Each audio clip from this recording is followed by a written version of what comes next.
So yesterday we ended off on 121, part M, subpart M. You guys have any questions about anything up to this point? The videos help out. Anything that I can help you guys with.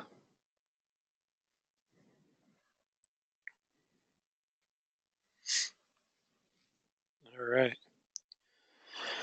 So we'll start with subpart M.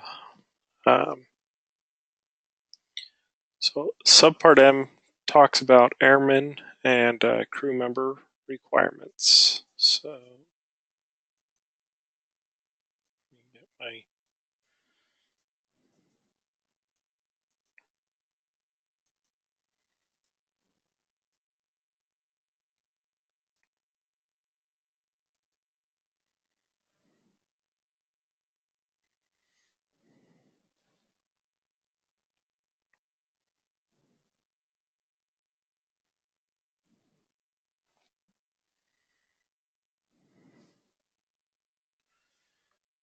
all right.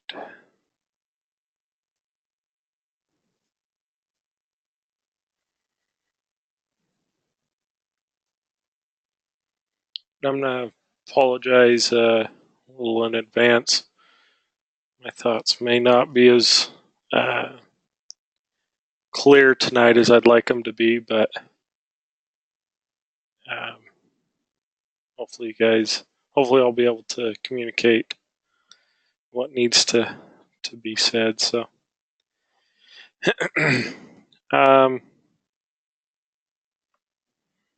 so that was weird. I don't know why it's not in there.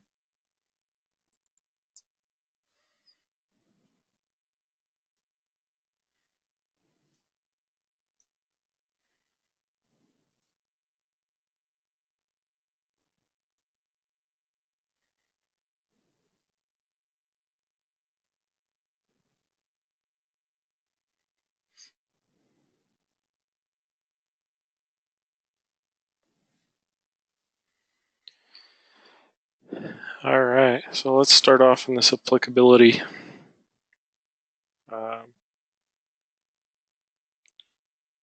So that just says this applies to crew members and certificate holders.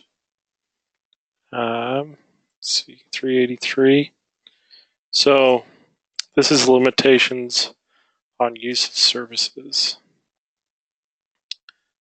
So this says no certificate holder may use any person as an airman, nor may any person serve as an airman unless that person holds an appropriate airman certificate issued by the FAA, has any required appropriate current airman and medical certificates in his possession while engaged in operations under this part, and is otherwise qualified for the operation for which he is to be used. Each airman covered by this paragraph of this section shall present both certificates for inspection upon request by the administrator. And then no certificate holder may use services of any person as a pilot on an airplane engaged in operations under this part if that person has reached his or her 65th birthday. So airlines, basically what we're talking about here is the airlines have a requirement to have each of their pilots carry both their medical and pilot's license. They have to be certified for the flight that they're using. So at SkyWest, we have what we call SAT-4 airports. Places like Aspen and Mammoth and Eagle and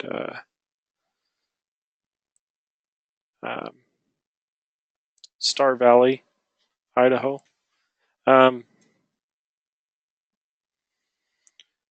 those airports have special procedures, and so our pilots actually have to be checked out and like taught the procedures for those airports.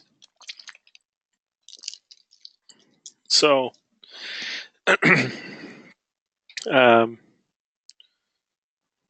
and like Jackson Hole too, but because of the difficulty of them. So it's just saying that, if there's any special certificates or medicals or anything like that, they have to keep it on their persons, and they have to be specifically trained for the flight that they're doing. So, oh, and you can't be over 65.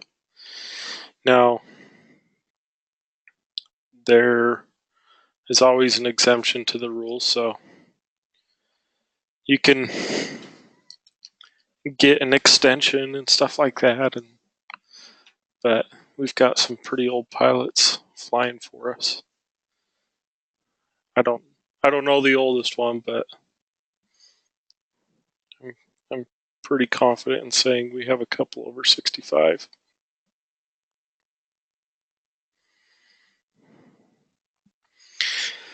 And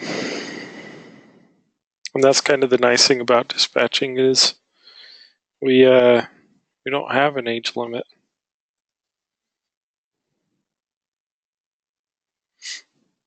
So a lot of pilots will actually get their dispatch license as a backup. If things were to go wrong, or when they decide to retire from flying, they'll actually come and dispatch.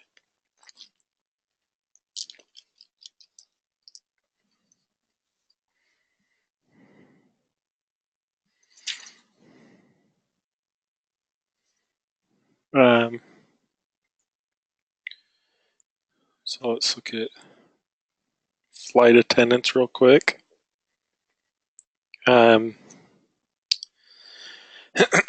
So this section basically talks about how many flight attendants we have to have on board. It sets a requirement for that. So each certificate holder must provide at least the following flight attendants on board each passenger carrying airplane when passengers are on board, or planes having a max payload capacity more than 7,500 pounds and having a seating capacity of 9 but less than 51 passengers. You need one flight attendant.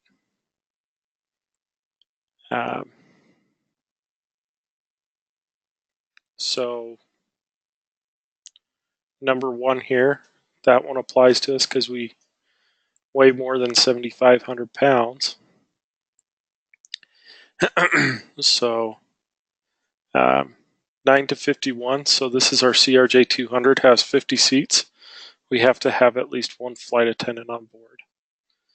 Now, for airplanes having a seating capacity of 50 but less than 101 passengers, we have to have 2 flight attendants. And then more than 100, 2 flight attendants plus 1 additional flight attendant for each unit of 50 passengers above the seating capacity of 100 passengers.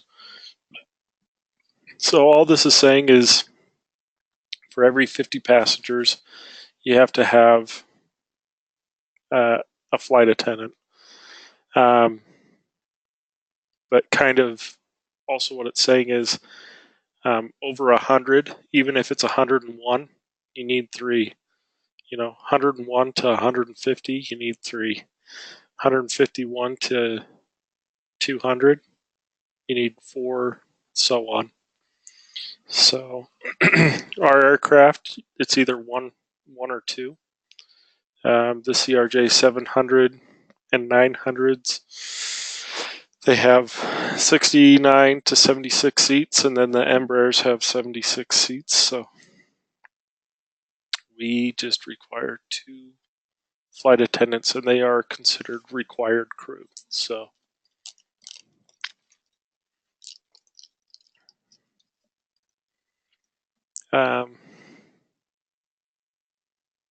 but that's pretty much what is important out of this section.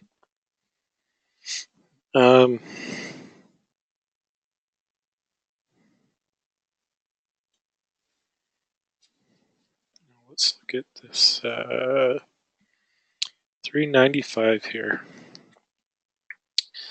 So this one, each certificate holder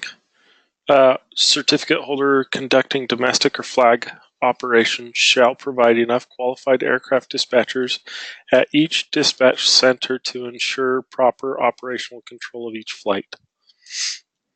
So, one thing you'll notice very clearly is it doesn't say how many flights a single dispatcher can control at any given point.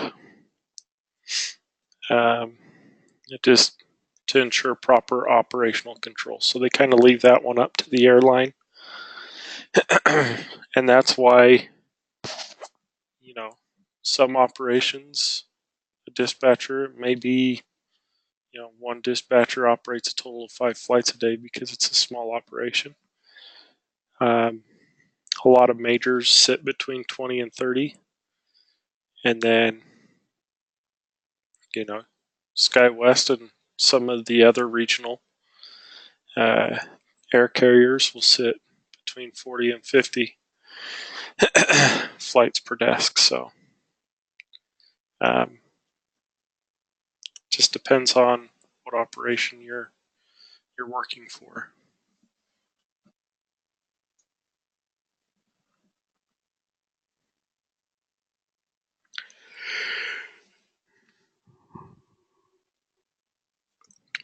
All right, subpart N.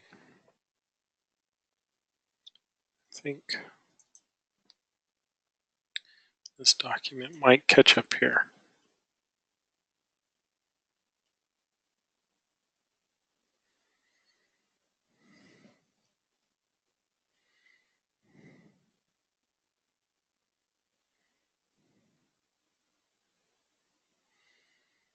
All right.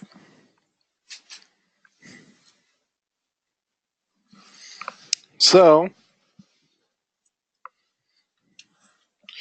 this is talking about differences training. Training subpart N is about our training requirements. So crew members and dispatchers. Differences training for crew members and dispatchers must consist of at least the following as applicable to their assigned duties and responsibilities. Instruction in each appropriate subject or part thereof required for initial ground training in the airplane unless the administrator finds that particular subjects are not necessary. Flight training in each appropriate maneuver or procedure required for initial flight training in the airplane unless the administrator finds the particular maneuvers and procedures are not necessary. And then the number of programmed hours in ground and flight training determined by the administrator to be necessary for the airplane operation and crew members or aircraft dispatcher involved. So something that you kind of see here is that the FAA likes to kind of insert this little caveat to a lot of their regulations, where it's like, unless we say otherwise, you know, or they'll add a very vague like blurb at the end of the sentence that's like any other necessary information. So at any point in time, the FAA could really determine what needs to be necessary. So that's kind of, you know, why when we do our job as dispatchers, you know, as far as like the FARs are concerned, and we're going to go over some NTSB investigations that involve dispatchers,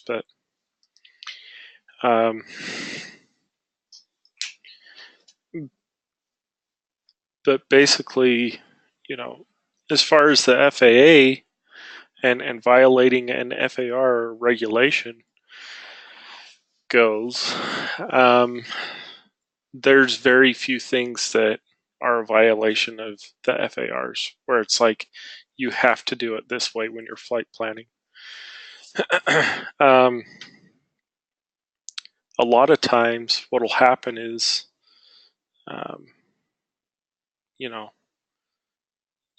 they put it in there for the, things that are black and white, like, yeah, you have to plan it this way. But then there's a lot of things where they'll just say, any other necessary thing that you can see. And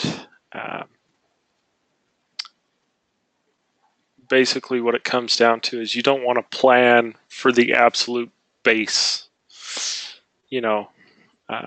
because your name's on that release and you are sharing the responsibility with the pilot. So, as dispatchers, we talk about being very proactive in our planning and not reactive.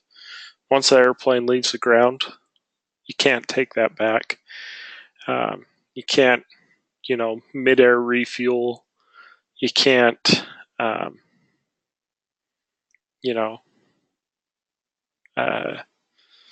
fix an MEL that's already on that aircraft, a mechanical issue that's already on that aircraft. Those things have to be planned for while the airplane's still on the ground. So, the FAA is very good at saying, hey, this is on you guys. This isn't up for us to decide.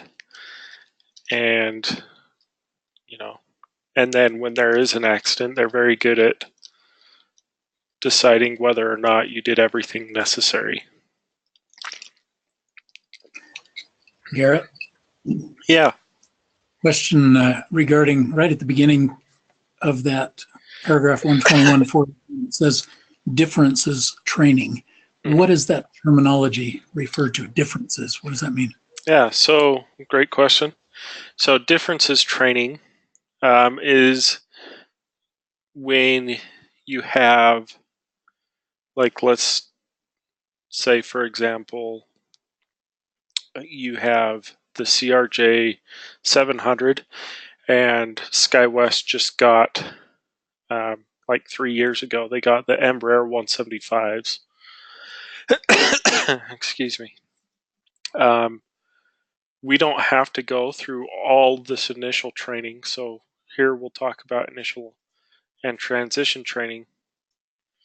But differences training, all we have to do is we got to say, okay, here are the differences between the CRJ 700 and the Embraer 175s. So a lot of the systems are the exact same, but there are differences that we have to know between the aircraft. So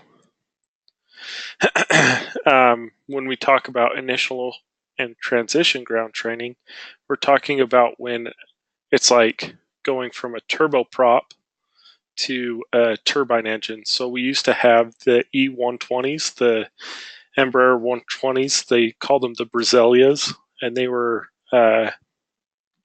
twin engine turboprops. And you actually had to go through a completely separate training in order to be qualified to dispatch the E120s. So that's the differences that it's talking about. Thank you. Yeah.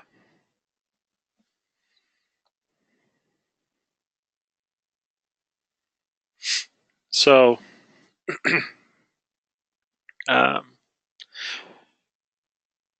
initial and transition ground training. So as a dispatcher, when you get hired on with an airline, you will go through a ground training, is what they call it. So ground school. And that's where they will teach you all of the company-based policies, the operation specifications, the flight operations manual, the dispatch procedures manual, and stuff like that, specific to the airline you're working for. And you'll also learn the aircraft that airline flies, you'll learn the specifics about each of the aircraft.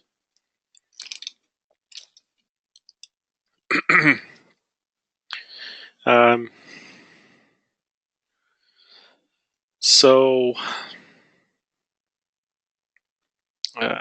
that's the initial ground training, and talking about the transition training. That's what I just went over with the E120s, is going from a turboprop transitioning to a turbine powered aircraft. So initial and ground training for aircraft dispatchers must include instruction in at least the following general subjects: use of communication systems, including the characteristics of those systems, and the appropriate normal and emergency procedures, meteorology. So you actually learn how to use like the weather program specific to that airline. You learn the NOTAM system, navigational aids, publications, joint dispatcher and pilot responsibilities, characteristics of appropriate airports. So we have a section in our training binder that you get when you join, like if you're to go to SkyWest, and it talks about, this section kind of talks about, specific airports that tend to have certain flows to them. Airports like Chicago O'Hare, their standard arrivals are coming in from they like them to come in from the east to the west. And when they don't, it slows down how many airplanes they can bring in per hour.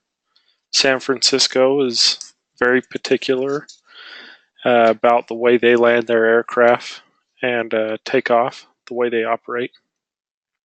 So, they like to land on the one left, one right. On the 2-8 left and 2-8 right, and take off on the one left and one right. Things like that, where they'll actually like brief us on specific airports that kind of have little tricks to them. So that's what that characteristics of appropriate airports is. And then also our SAT-4 airports kind of fall under that as well.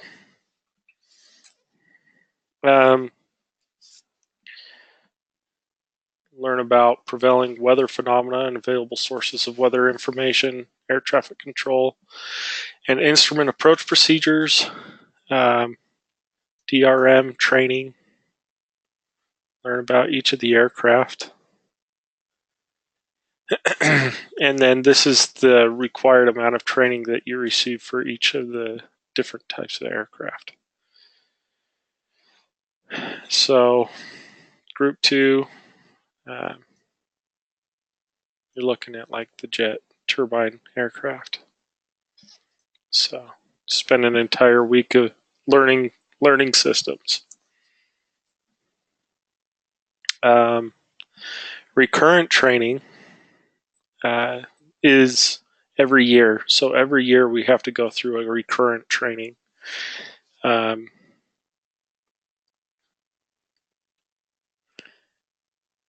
With recurrent training, it's just like a refresher course, just to make sure that you're not, losing some of the things that you learned in ground school or falling into bad habits. So they'll hand out tests to the dispatchers at SkyWest every year, kind of on their anniversary month. And they'll have them take the test, and then they'll score them on it. And let's go through it. So basically, Recurrency training is, like I said, just a refresher course. So for the dispatchers, it must include the following: a quiz or other review to determine the state of the crew member or dispatcher's knowledge with respect to the airplane position involved, and position involved. Instruction as necessary in subjects required for initial ground training as appropriate, including emergency training.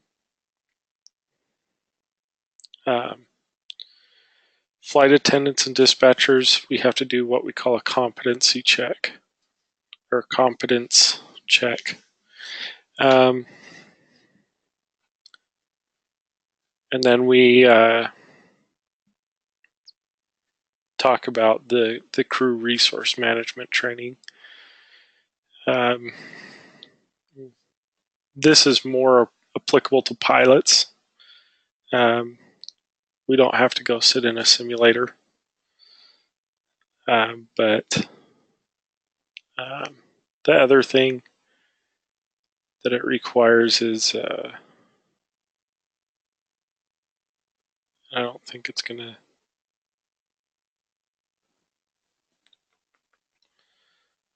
Yeah, it doesn't say in this section, but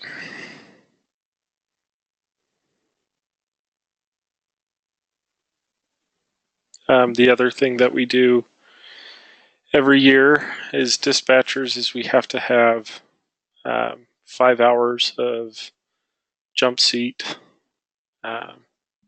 time. So we'll have to take a sheet with us onto an airplane, sit in the jump seat between the two pilots, and observe, flight deck operations, just to kind of let us know what the pilots are going through and how we can help them, and things to make their life a little easier. But it's kind of nice because we can use that jump seat time whenever we want, really, as we were saying earlier. So I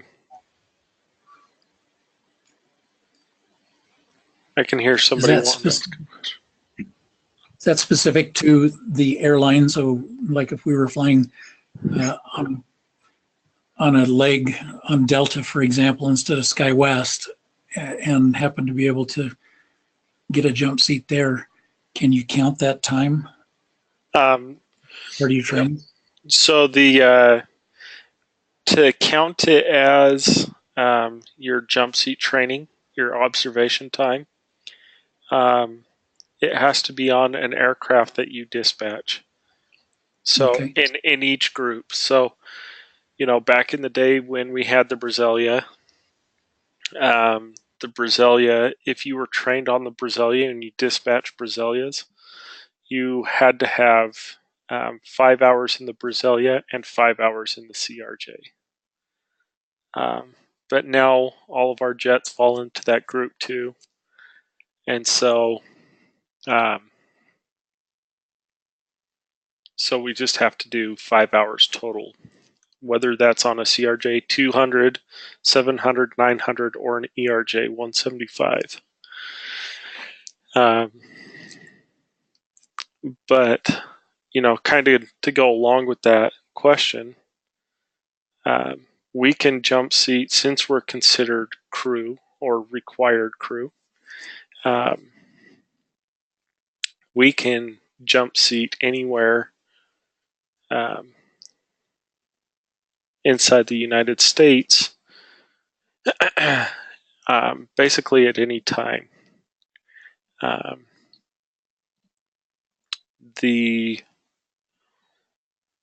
You still fall into a seniority thing. So when you list, if you've got somebody more senior that can sit up in the cockpit and they want that seat, then they can bump you out of it.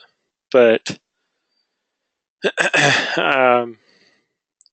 I can walk into the airport and walk up to the Southwest counter. Even though I don't dispatch for Southwest, I could walk up to Southwest and say, I need the jump seat for this flight.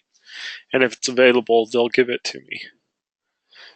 Same with like Air Canada. If they have a flight here in the United States, I can jump on one of their planes. You know, if it's Alaska, pretty much any airline, Spirit, um, Virgin, can jump on any of their planes and fly in the cockpit. And it's kind of nice because um, I take advantage of that for sure. That's So, at the captain's discretion, though, isn't it? yes, but 9 times out of 10, the captains don't really care. I have yet to be bumped from a jump seat or have a captain tell me no. And I ask for the jump seat a lot. So, but yeah, the captain, you know, there's even, I've heard of people that are SkyWest employees on a SkyWest airplane and they list for jump seat, and a captain will walk up and be like, I need the jump seat, you know, and there will be kind of a dispute at the gate, and the gate agent will have the captain come down and talk to both of the people wanting the jump seat, you know, and it's a Delta pilot and a SkyWest dispatcher and a SkyWest flight. Technically, the SkyWest dispatcher has priority over the Delta pilot, but you know, there's some captains that are like, well, there's kind of an unwritten rule that, you know, us pilots help each other commute, and so I'm going to have to give this pilot the jump seat, you know. I've heard of that happening before, but like I said, I have never had it happen to me. So, and a lot of times what'll happen too is, you know, let's say that it's a Southwest flight and we list for the jump seat and it's like a 737 and they've got 50 seats open in the back. They'll be like, you know, you listed for the jump seat, but we got seats in the back if you'd rather sit back in the back. And you know, you can choose at that time whether or not. But it's kind of nice having that available to us because, you know, I could jump on basically any airline in the United States and get to where I need to get. So,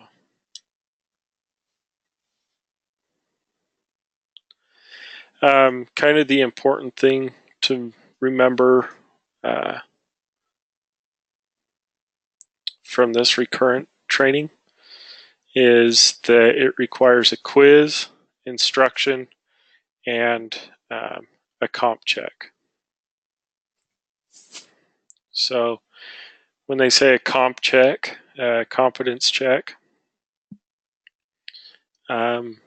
basically they sit next to you and watch you do your job and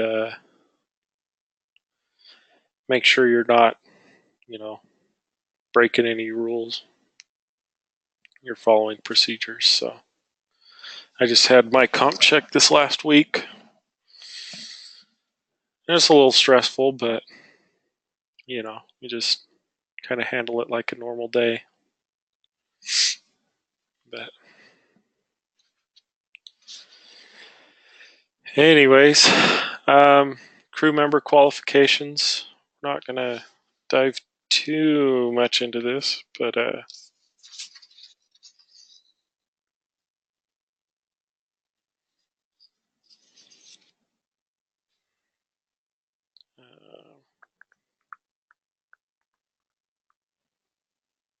oh, hold on, let's go back. Let's go back to this training program. That's recurrent.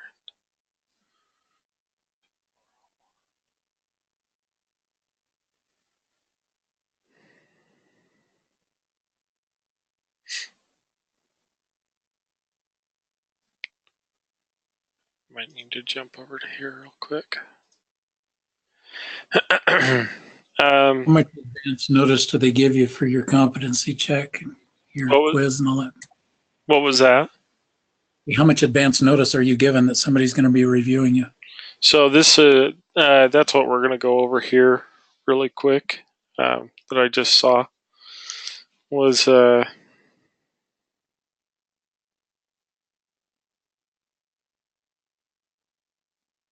me see.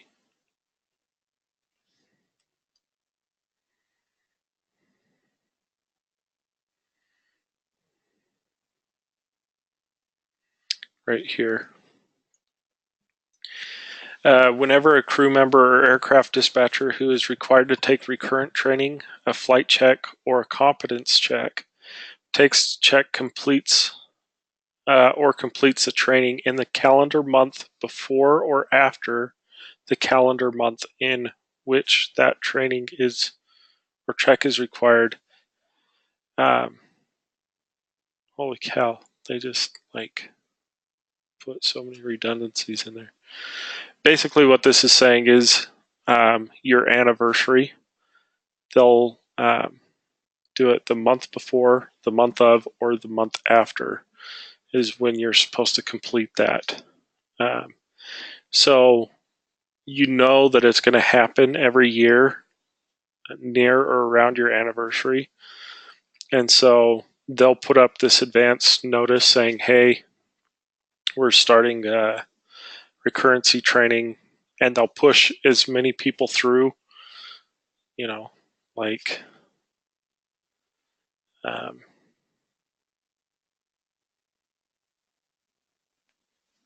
through the training as they can. So they do it once a year, and they let you know like a month in advance that it's coming up. So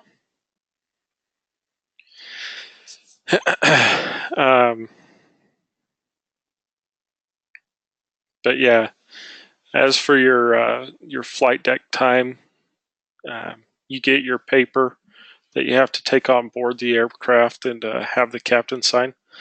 You get that paper a month ahead of time.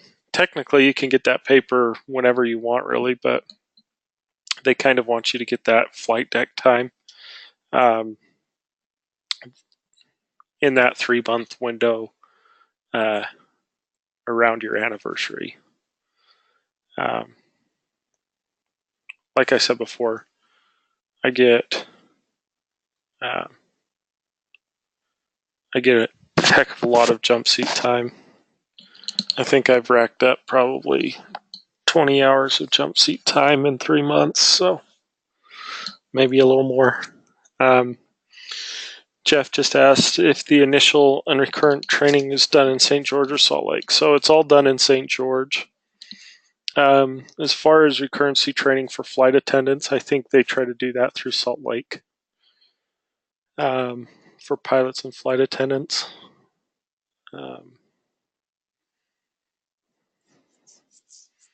But for dispatchers, it's all done in St. George. So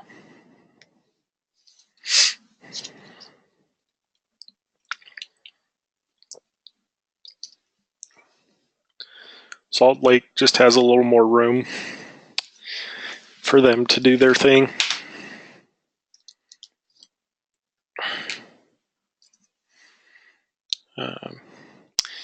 Why don't we take a quick 10-minute break?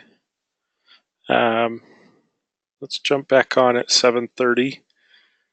I just need to take care of something real quick, so.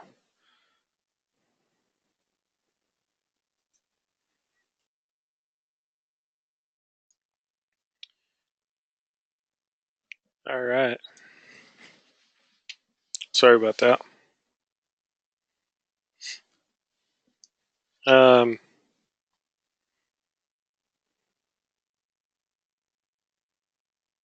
So yeah, that pretty much covers the training program. So requirements.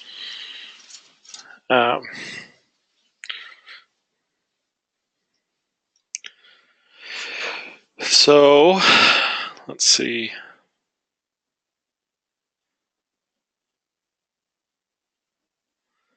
let's see. Let's talk about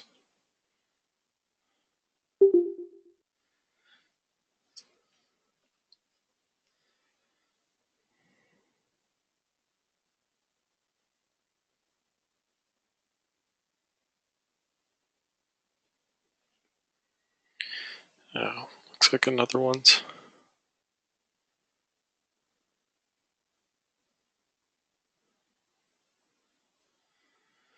Okay, so this is talking about pilot operating limitations and pairing requirements. So what we're worried about here is basically what we call high minimums. So if the second in command has fewer than 100 hours of flight time, as second in command in the operations under this part in the type of airplane being flown, and the pilot in command is not appropriately qualified to check pilot, the pilot in command must make all takeoffs and landings in the following situations. So we're talking about, right now we're talking about the second in command or first officer. And the pilot in command is not a check pilot. There's special requirements that have to be followed. So the first is that at special airports designated by the FAA or at special airports designated by the certificate holder, and in any of the following conditions, the prevailing visibility value in the latest weather report for the airport is at or below 3/4 mile. Runway visual range, or RVR, for the runway to be used is at or below 4,000 feet. So if you remember the chart that we looked at yesterday, 4,000 feet is roughly that 3/4 mile. The runway to be used has water, snow, slush, or similar conditions that may adversely affect airplane performance. And the braking action on the runway is reported to be less than good. So each runway has what we call a braking action, or we also know them as FICONs, fill condition. And so when the braking action is less than good, that can be bad if you don't know how to react. Also, when we talk about airplane performance, the only time that we're worried about airplane performance and contaminations, you can see these contaminations here, is during takeoff. The airplane doesn't really have to perform other than it's got to stop, but it doesn't really have to perform on landing. You just got to be able to stop. So,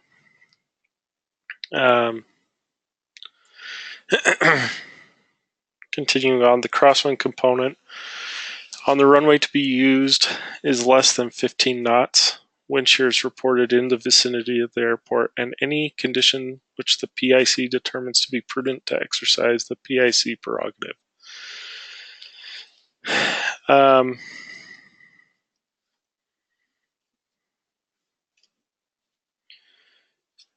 So this is just saying that if any of these aren't met, the pilot's got to take off and land.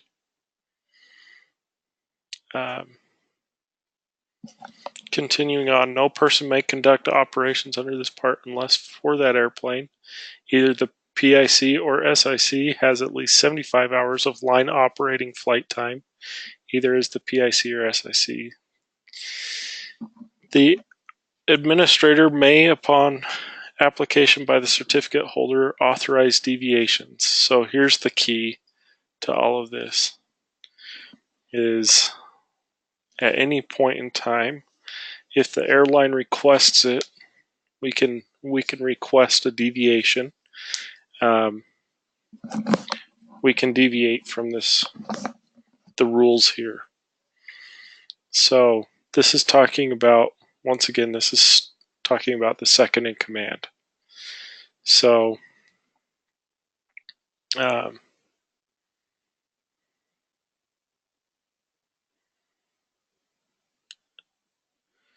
when we're talking about the pilot in command, and I think it's coming up here.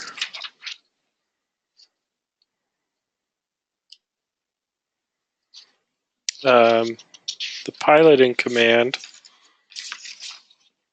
if they do not have 100 hours in the type or operation, so we're talking 121 operation, and the type of aircraft that he's flying, we call those a high minimums captain. And what we've got to do is we've got to add a certain value to the visibility and ceiling in order to get their landing minimums. So if they don't, they have higher landing minimums than a regular captain.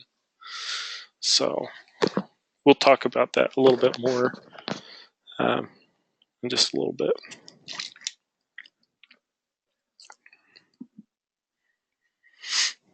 All right. Now what we're really worried about, right? Pilots and crew members. You let the crew scheduling or crew support handle that. But we always are worried about our personal qualifications and duty time. So qualifications and duty time for an aircraft dispatcher, conducting flag or domestic operations, duty limitations, or rest requirements for flight attendants used by certificate holders conducting domestic or flag supplemental operations. So, this is flight attendant and dispatchers, but talking specifically about the dispatchers. No certificate holder conducting domestic or flag operations may use any person, nor may any person serve as an aircraft dispatcher for a particular airplane group unless that person has, with respect to the airplane of that group, satisfactorily completed the following. So initial dispatcher training, what you guys are going through now.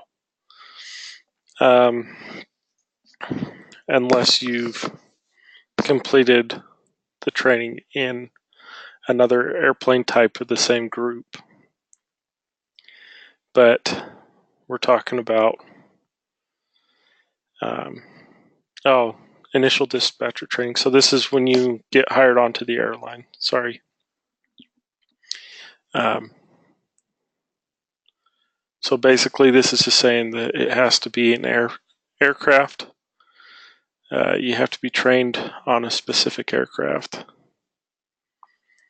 Operating familiarization consisting of at least 5 hours observing operations under this part from the flight deck for airplanes without an observer seat from the flight deck from a forward passenger seat with a headset or speaker.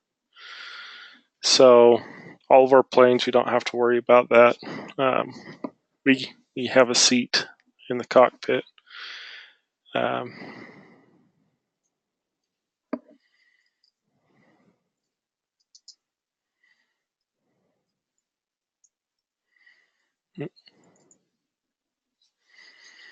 So this is what it looks like. Just kind of stows behind the captain's seat.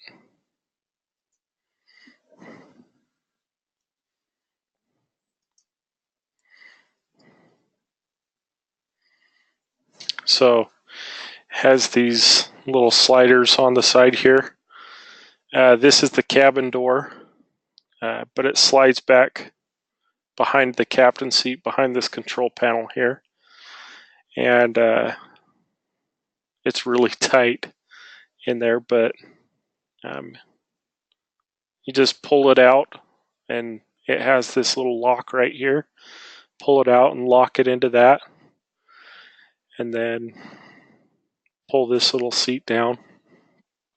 It's really tight inside the cockpits, but I'm also 6'4" and 270 pounds, so that makes things a little more difficult.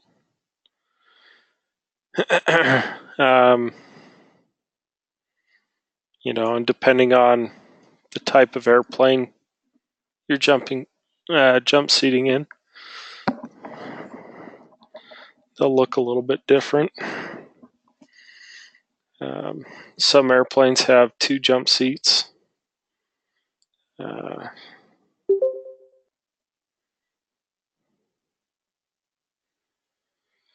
But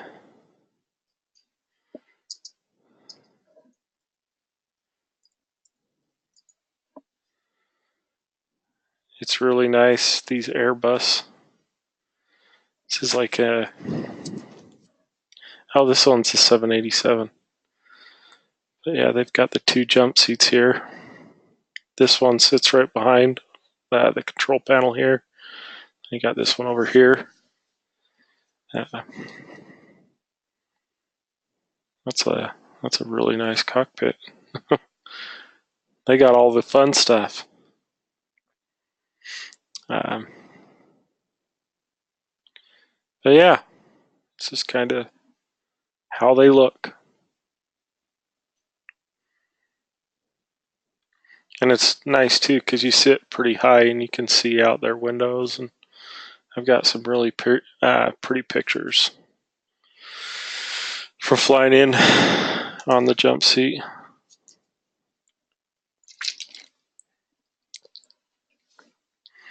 But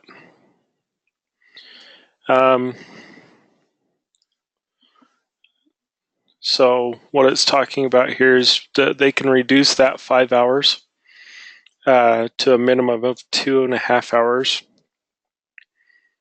by the substitution of 1 additional takeoff or landing. So if you do like St. George to Salt Lake and then Salt Lake to Denver, technically you only have to have a total of, they can take off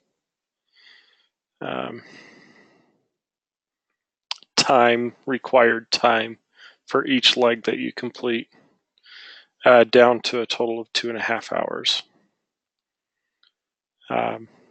Except for the very first time that you go through it. They want you to receive the entire 5 hours of flight deck operations. So, a person may serve as an aircraft dispatcher without meeting the requirement of this paragraph for 90 days after their initial introduction to the airplane into operations under this part. So, basically, you have to complete that within 90 days of your initial training before you can dispatch. So,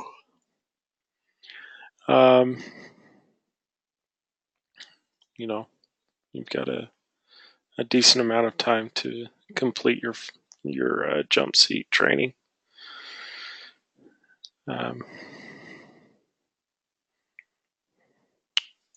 Another thing is that,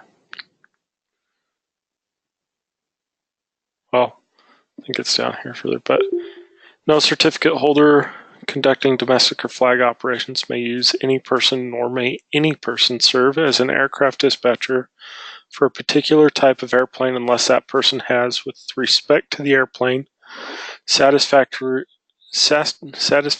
completed differences training if applicable. We don't really have to worry about that at SkyWest. But no certificate holder conducting flag or domestic operations may use any person, nor may any person serve as aircraft dispatcher unless within the preceding 12 calendar months the aircraft dispatcher has satisfactorily completed operating familiarization of at least 5 hours from observing operations under this part in one of the types of airplane in each group to be dispatched. So that's what we were talking about earlier. You have to have 5 hours under each group. And we have 2 groups, propeller driven and turbine. The observation must be made from the flight deck or for airplanes without an observer seat on the flight deck from a forward passenger seat with a headset or speaker. So they want you to be able to hear the air traffic control conversations. The requirement of this paragraph and section may be reduced once again to 2.5 hours. For additional legs, the requirement of this paragraph may be satisfied by observation of 5 hours of simulator training. So, you know, really, really big guys that just can't fit. We've got, you know, people that just don't fit in the jump seat. They can technically go up to like flight safety or to a CRJ simulator and watch and get their observation time from a simulator, is all that's saying. However, if you use a simulator, no reduction in hours is permitted. So you have to sit there for 5 hours. It's kind of nice though. SkyWest for your jump seat day, that's what they call it. They pay you for 12 hours and you get per diem as well. So they give you like $36 for food and they pay you 12 hours of time. So kind of nice.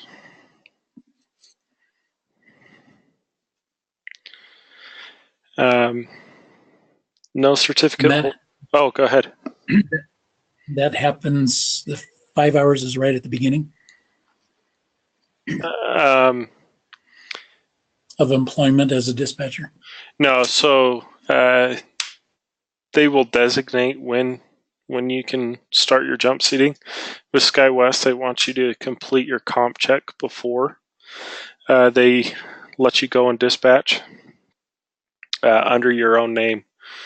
So when you're training, you go through 3 weeks of ground training, and then you go through a couple months of being an assistant dispatcher, I guess you would say, a trainee, where you have an actual dispatcher, their names on the release.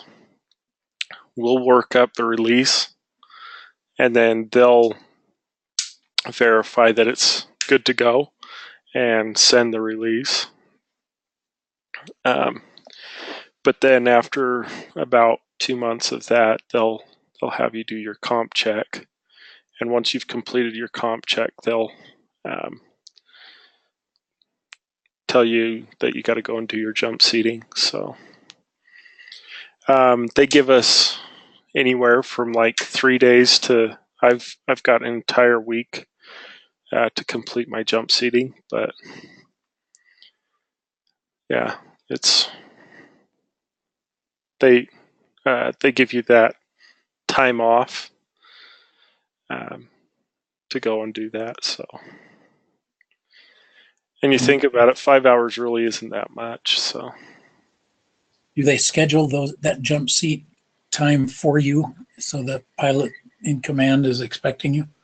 They can. So with Delta, we can actually list as the jump seater ahead of time. So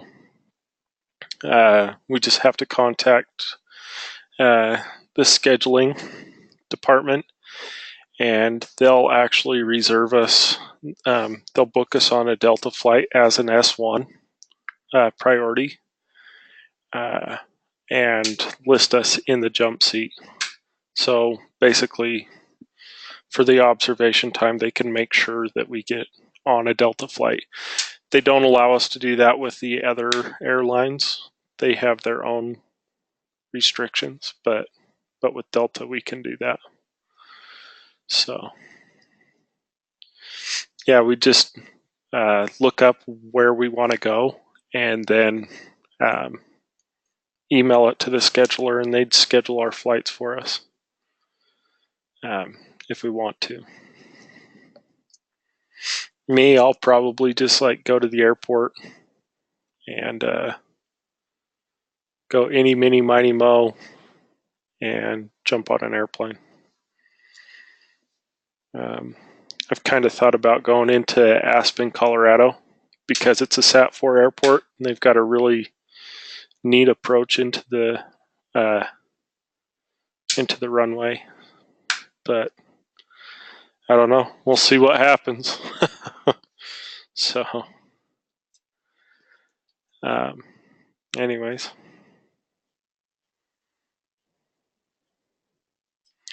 So that's for our jump seating, basically. That's what that's covering.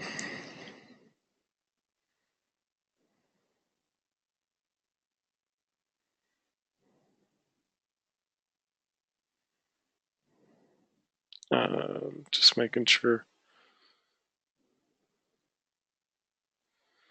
So aircraft dispatcher duty time limitation. So now we're talking about how many hours we can be scheduled. So this is something that some of you had questions about. So each certificate holder conducting a domestic or flag operation shall establish the daily duty period for a dispatcher so that it begins at a time that allows him or her to become thoroughly familiar with existing and anticipated weather conditions along the route before he or she dispatches any airplane. He or she shall remain on duty until each airplane dispatched by him or her has completed its flight or has gone beyond his or her jurisdiction, or until he or she is relieved by another qualified dispatcher. So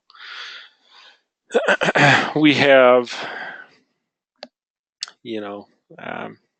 like we've talked about multiple times, we have anywhere from 40 to 55 flights, let's just say, a day. The way they schedule them, so with our flight planning, we have to have the release to operations at the airport 60 minutes prior to the flight is kind of the time limit that SkyWest is set for us. So they want us to be able to send 90 minutes before the flight's supposed to depart. So between that 60 and 90-minute window, they want us to have the dispatch release done and sent to the operations at that airport so they can fuel up the aircraft and prep it and everything. That being said, at the end of your shift, well, let's talk about the beginning of your shift. So you have to do kind of, when you get there, we'll get onto WSI, that program that I've showed you guys.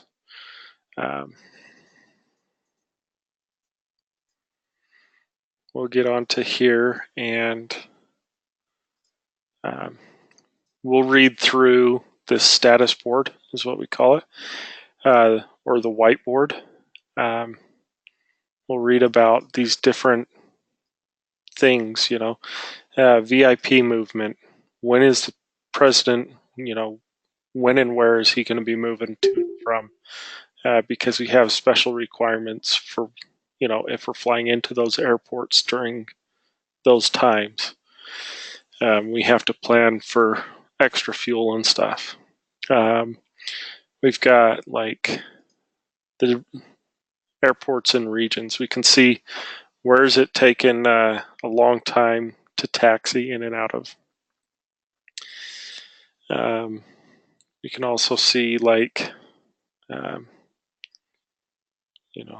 just different information about some of the airports and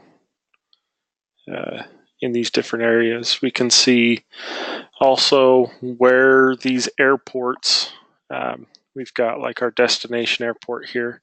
We can see when there's an airport that has bad weather. Looks like LA has some, low visibility. We can see what airport people are listing as the alternate for LA. And we can see just some other information about different runways.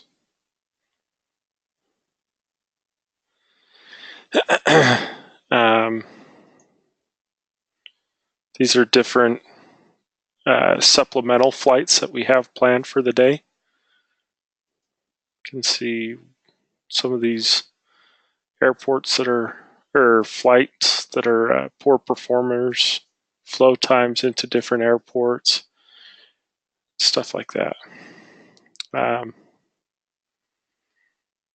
We also have like our dispatch schedule and things like that on the bottom.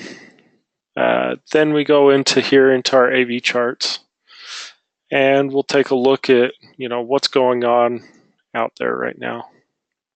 You can see here that we've got different, this is where icing is occurring.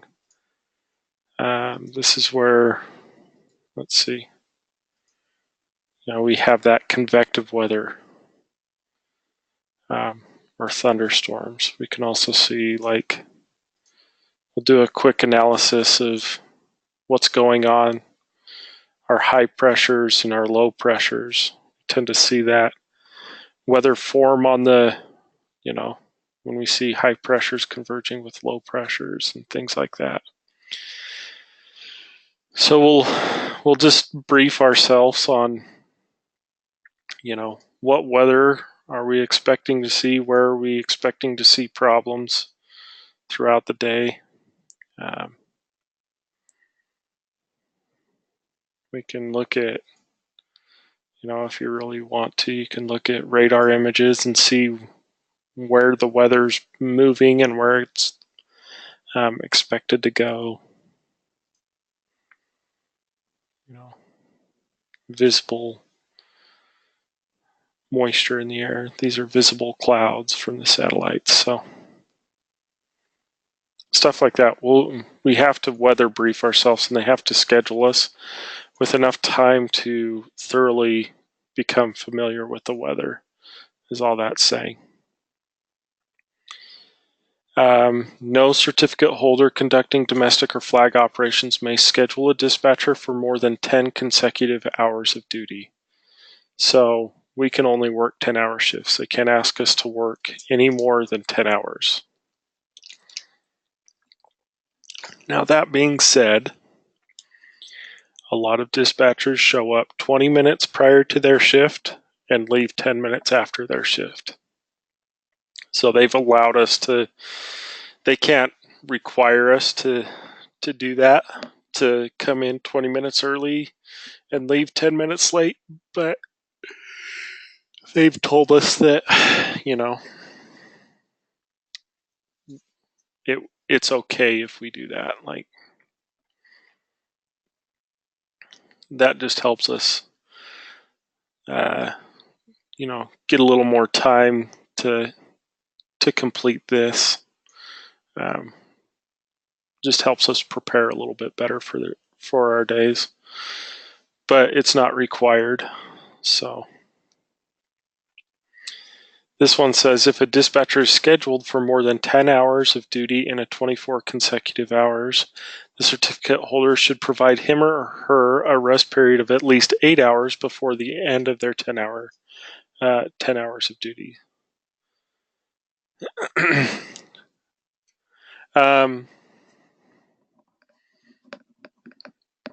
So, Kiri, the only thing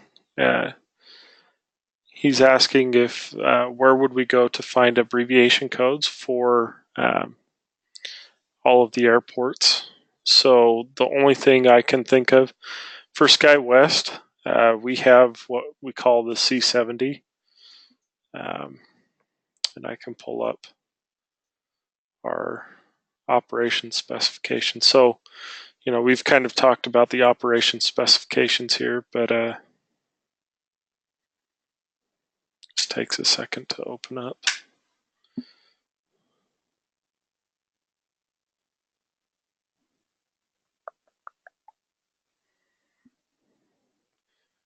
Anyways, we'll give that a minute to open up, and I'll get back to that. But anyways, so this paragraph, sorry, I'm like a dog. That dog on home, or what is it called? Up. Sorry. See a squirrel. Squirrel. Anyways, this first paragraph or first bullet here says that we can't be scheduled for more than 10 consecutive hours. But then this next one says that if we are scheduled for more than 10 hours, what it's talking about is, let's say you work at 2 a.m. to noon. They cannot ask you to come back into the office until they've given you 8 hours of rest. So you could work a 2 a.m. to noon and then come back in at 8 o'clock and work until 6 o'clock the next morning. Technically, would they ever schedule you that way? Most likely not. There are people that will work like an afternoon shift and then come in for a morning shift the next day, but those people are also crazy. So this is our operation specifications. We talked about the operation specifications being a kind of the governing document of the airline. Each individual airline has its own operation specifications, and we'll talk a little bit more about them. But you can see here,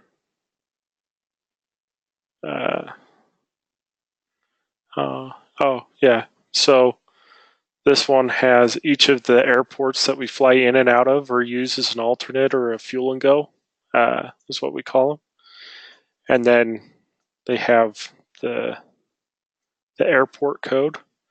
That's technically what we can use. Our maps at work show all of the airports that we fly in and out of. But the only thing else that I think, general public has access to is, let's see.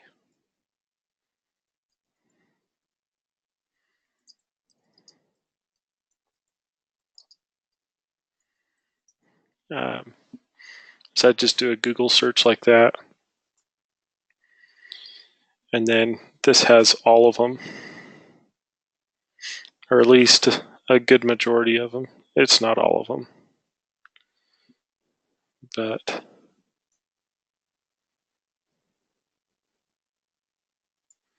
airportcodes.org.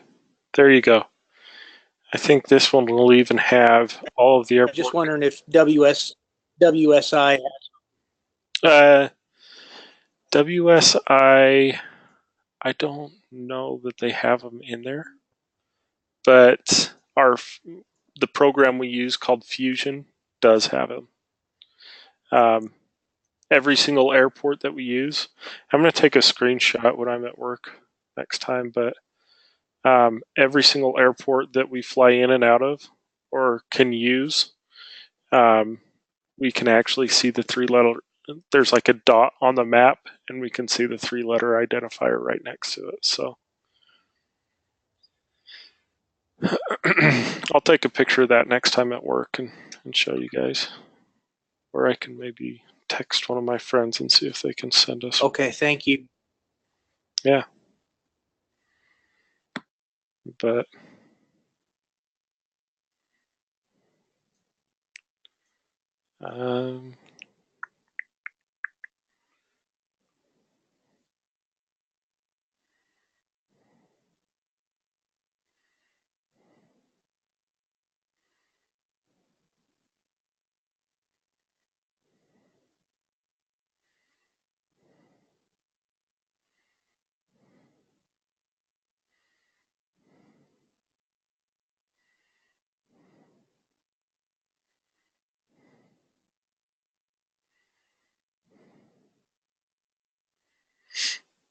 well, I just asked a bunch of my friends if they could send me a picture so you guys can see what we look at in the office.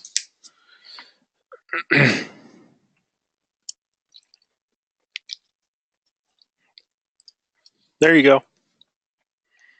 There's the 3-letter identifiers.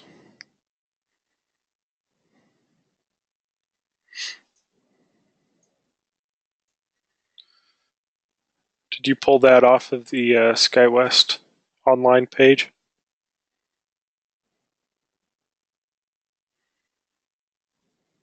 Jeff?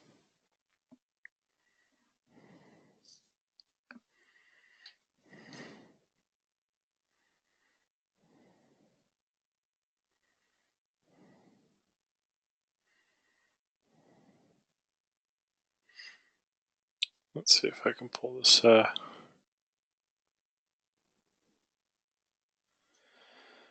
Pull this picture up really quick.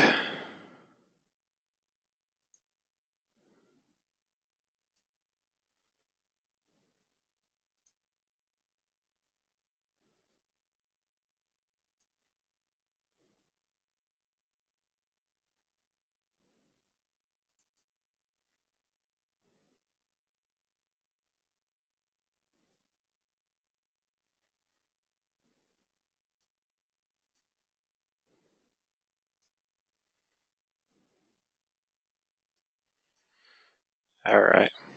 So this is just a picture of one of my friends' Fusion. It's a little messy right now. All these boxes right here. Whenever an airplane goes into holding, I really don't like his setup. That'd drive me bonkers. Anyways, these boxes right here, we call them tags or labels. Those look like his flights. Holy smokes.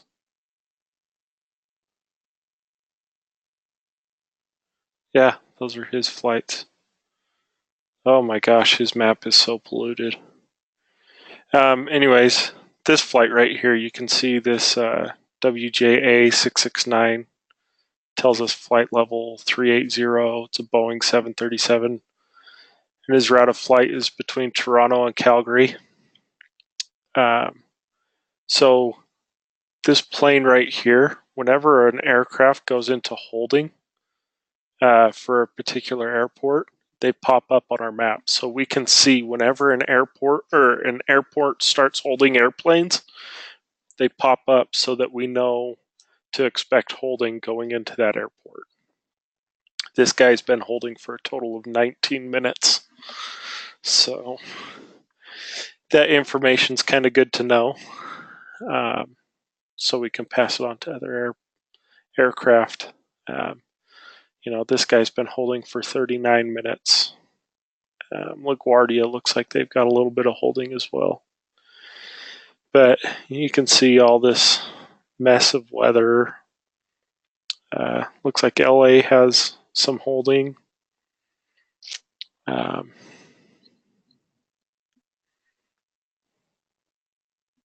don't see any diversion aircraft. But yeah. But basically, when we have an aircraft divert, they'll pop up with one of these labels, just like an aircraft that's holding. It'll pop up with one of these labels and it'll say this aircraft's diverting. And we can see any SkyWest aircraft that's diverting. And we can see information about it. If it is our airplane that's diverting, like an airplane that's assigned to our desk,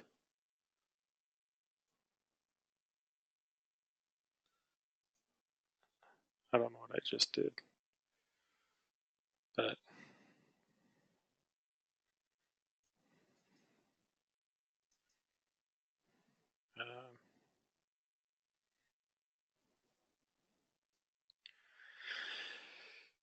but if it's our airplane that's diverting, a big old alert pops up here, and then we have this big old box that'll pop up on our screen.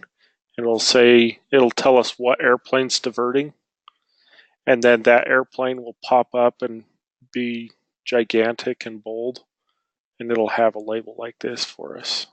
Just since we were talking about it yesterday, I thought I'd tell you guys about it. But yeah, there's a big old alert that'll come up and say, hey, this airplane's diverting. So, but yeah, you can see all of the different airports that we fly into on the map here. You know, Flagstaff, Phoenix, Los Angeles, or Las Vegas, Salt Lake City's up here, Boise, Sun Valley, Glacier Park. I don't know. But like I said, his map is just full of way too much information. I'd lose my marbles.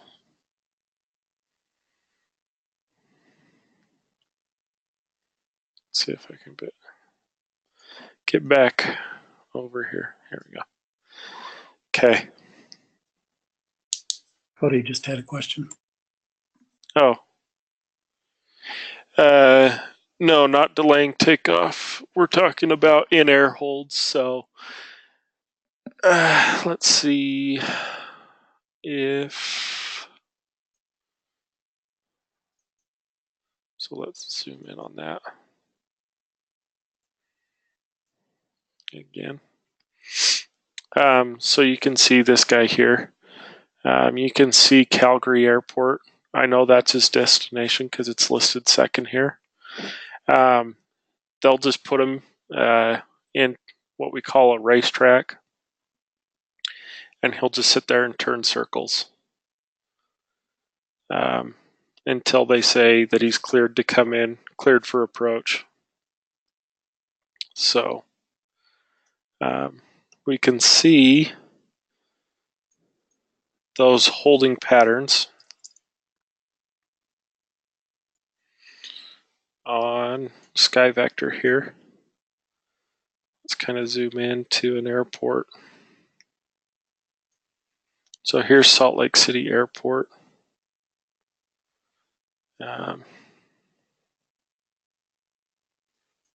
You can see these little racetracks here.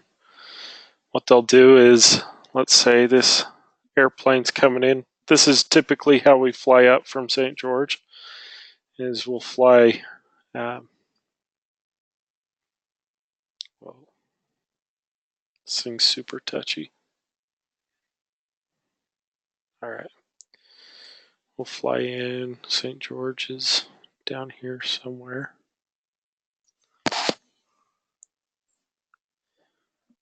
Right there. So here's St. George. We'll fly up here to Uriah, and then we'll fly to Milford VOR, and to Fairfield. This frenzy intersection, though. So right here, or not frenzy intersection, but this frenzy spot right here, you can see this gray racetrack. And what they'll do is, if there's too many airplanes coming in and they need to slow an airplane that's approaching the airport, they'll put them basically right there over that checkpoint there. They'll say you need to hold. So hold at frenzy. They'll just start spinning those oval racetracks until they say, all right, you're cleared for approach. And then they'll continue on into the airport. And that's what they're doing with that guy going into Calgary, is just spinning him on a racetrack. And we'll talk a little bit about holding and stuff and the different types, but delaying takeoff, when we do that, air traffic control will say there's too many airplanes that we're expecting coming into an airport during this time period. And so what they'll do is they'll issue what we call a ground delay program, and they will every airplane that is saying that it's going to fly into, let's just say San Francisco goes into a ground delay program, and I'm in Salt Lake.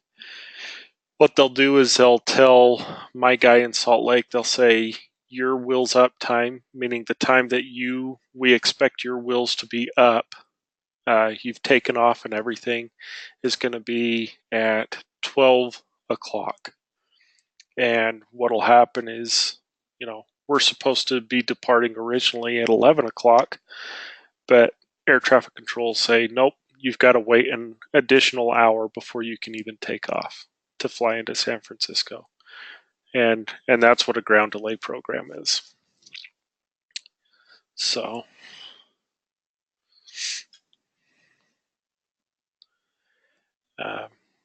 it's a little more important to know about it's important to know about both.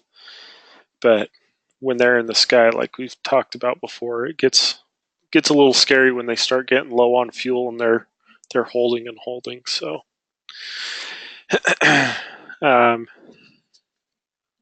anyways, sorry, we'll get back on topic here.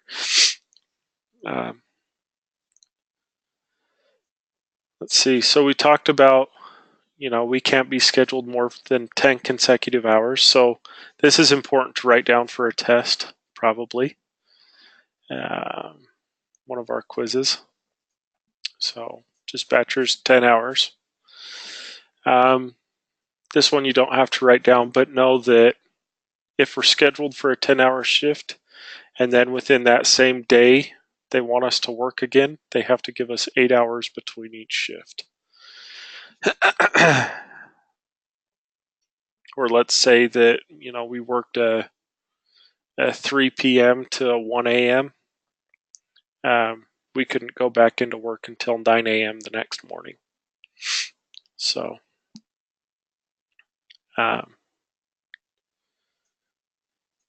anyways, the next requirement for our duty next requirement for our duty time is right here. It says each dispatcher must be relieved of all duty with the certificate holder for at least 24 consecutive hours during any 7 consecutive days or the equivalent thereof within a calendar month. So all this is saying is if we work 7 days in any month, we have to have at least 24 hours off. So this one is super, super confusing. So I'm going to pull up my calendar here so everybody can see. So let's say, and I'm going to pull out this pen here. Okay. Let's say we work this day, this day, this day, this day, this day, and then this day, this day. That means sometime during that month, they now have to give us, oh, hold on. Sorry. Let's stay within our month here. Let's say they have to give us that day off. So let's say we work another 7 days total. Now they have to give us an additional day off. Let's say we work all of this week, they have to give us another additional day off, and then, so let's say that there's 31 days in this month, and we work an additional 7 days off, or 7 days, they'd have to give us an additional day off. So for every 7 days, they have to give you 24 hours off. Now, they will never schedule you to work 28 straight days, or 27 straight days. 28 straight days, whatever the calendar month allows. But there are dispatchers that, like I said before, have kind of lost their marbles, and they will work, they'll have these 4 days off the beginning of this month, and then they'll work all of these days through this month, and all of the days through the next month until the last 4 calendar days. So they'll have 4 days off at the beginning of April, and then they won't have another day off until the following month. Oops. So let's find May. Until May 28th, the 4th through the 28th.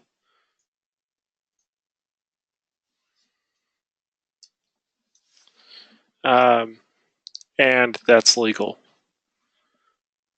So Starting to understand how Adam was able to accrue so much work time and get his paycheck up. Adam worked a fair amount of overtime. He's kind of a workaholic a little bit maybe, but I don't think he ever got that crazy. But yeah, it's and the good thing about SkyWest is that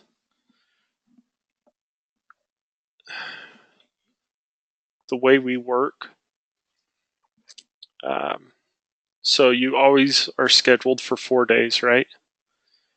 If you can get 3 people to go in on it with you, you can work a total of 8 days and then have 6 days off. So, where you don't work. So, 8 days, 6 days off.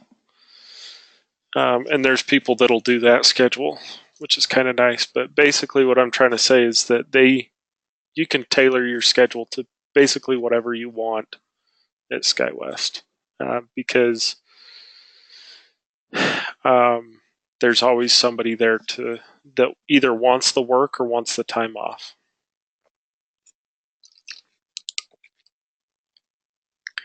And there's always a lot of available overtime as well. So if you do a shift trade, it's just regular time, but overtime shifts are time and a half. And usually overshift days only pop up when somebody is actually using a vacation or sick day or user time. Like Adam was saying, the user time or vacation. That's when they'll make it available for overtime. So, but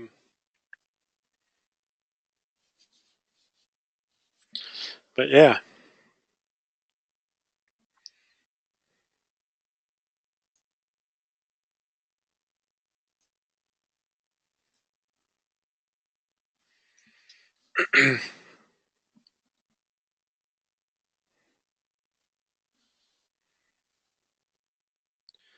And then this is just saying that anybody outside the contiguous states, for 10 hours of consecutive duty time, 24-hour period, in a 24-hour period, that dispatcher is once again relieved for at least 8 hours during that 24 hours period. So, an important thing to remember is, we can't work more than a 10-hour shift, and we have to have a day off for every 7, and we have to have an 8-hour break between each shift. That's what it really comes down to.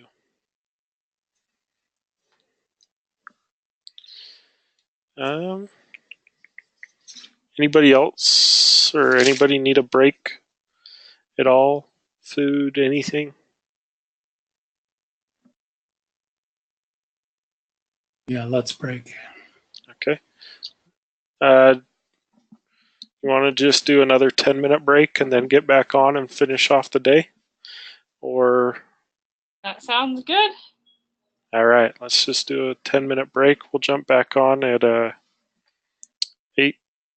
8:35. So All right.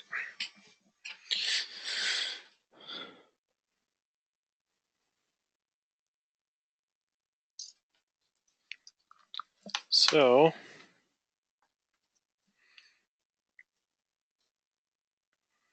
here's where we get into the real nitty-gritty stuff. This is talking about our responsibility for operational control. So who remembers the definition of operational control?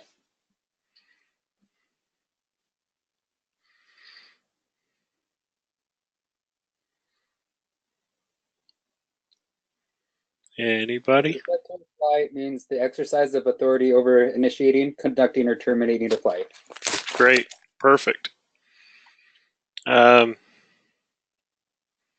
remember that is one that we need you guys to memorize. That'll be a very important FAR or definition the rest of your career. So with operational control, this is talking about who's responsible. So the pilot in command and the aircraft dispatcher, and this is something that you guys need to memorize. And this is where we start with my little acronyms and tricks to help you memorize these. So this first one is talking about the joint responsibility between the pilot in command and the aircraft dispatcher.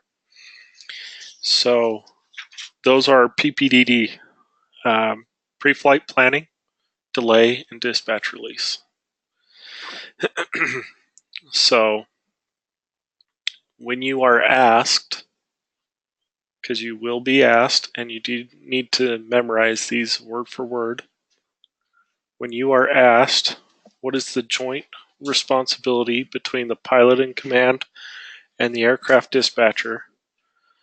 PPDD, pre-flight planning, delay, and dispatch release.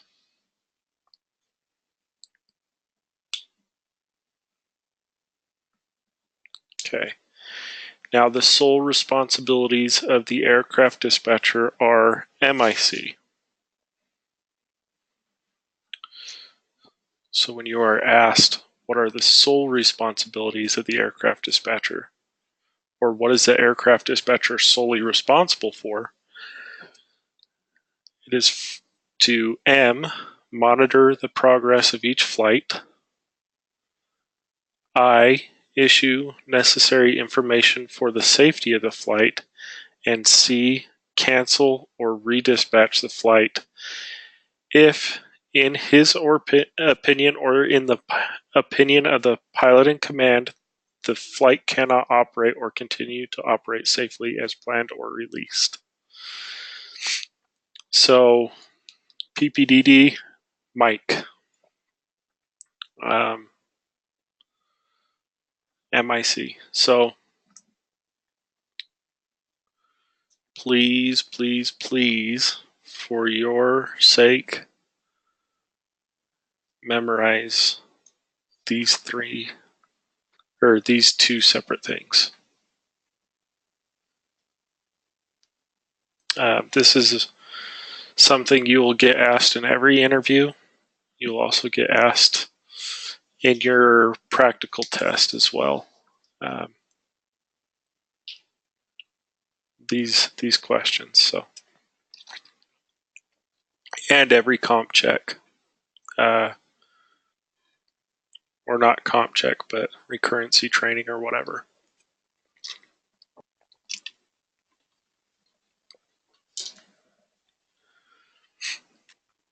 Does everybody have that?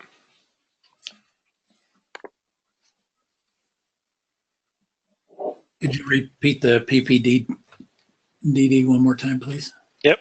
Pre-flight planning, delay, and dispatch release. So double P, double D.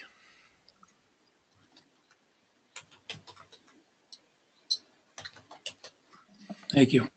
Yep.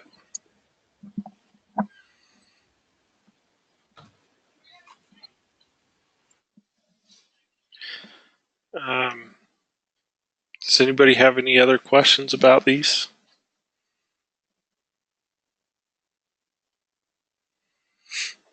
So this is referring back to that other FAR that we looked at, where the pilot in command or PIC of an aircraft during the flight time in command of the aircraft and crew, and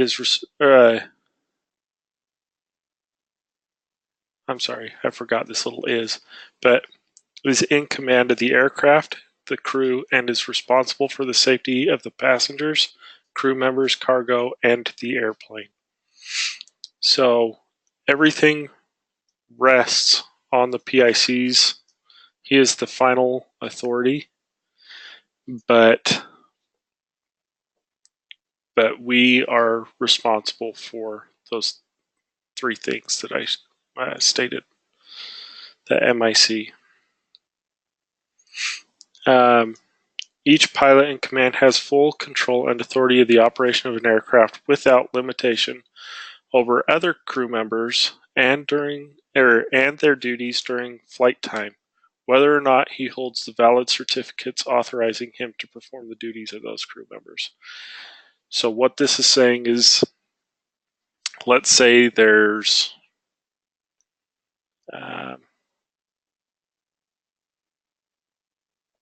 a flight engineer, not that we use them anymore, but let's just say that there's a flight engineer sitting in the cockpit and he has a heart attack and can no longer operate as a flight engineer. The pilot in command, even though he doesn't have a flight engineer certificate, can act as the flight engineer in that circumstance. So just because he doesn't have the actual certificate allowing him to do the job doesn't mean that he cannot perform that job. As the captain of the aircraft, he's got full reign of authority, basically. When we talk about flag operations, it's basically identical, so we're not going to confuse anything there. The only difference that's really there is that basically he cannot be careless or reckless as to endanger life or property. But for some reason, in this previous section, he can. Or they haven't changed it to where this is in there as well. And it's the same thing, basically, for supplemental operations.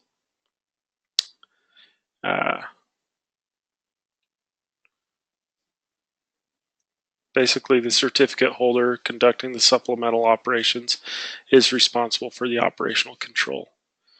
And then they shall list each person authorized by it to exercise the operational control in its operator's manual. What that comes down to is SkyWest will still allow the dispatchers to have the operational control to do the release, but the pilot, once again, it basically doesn't change when we're operating supplementally at SkyWest.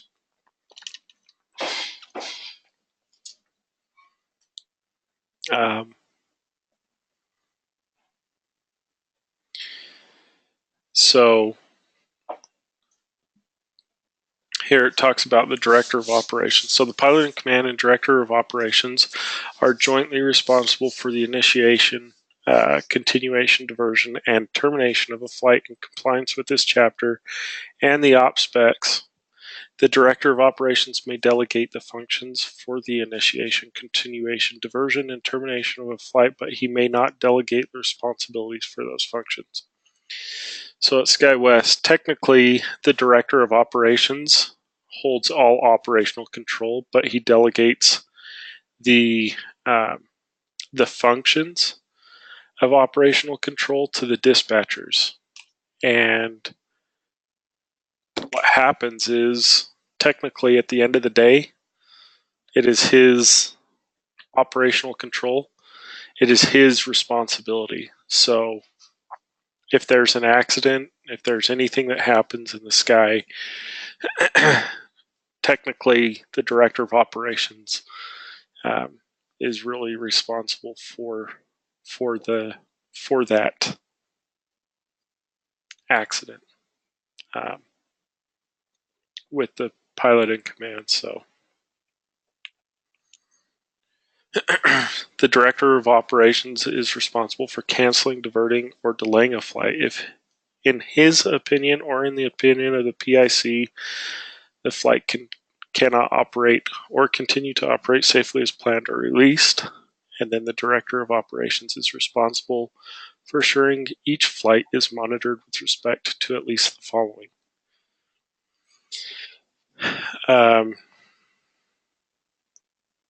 Departure, destination, any intermediate stops, and any diversions, maintenance and mechanical delays, and then any known conditions that may adversely affect the flight.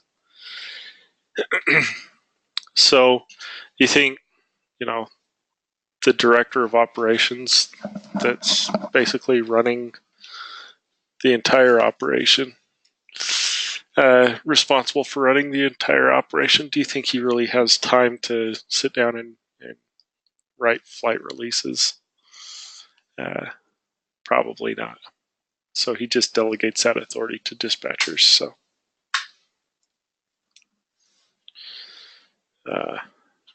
not necessarily, I want to say that the correct way.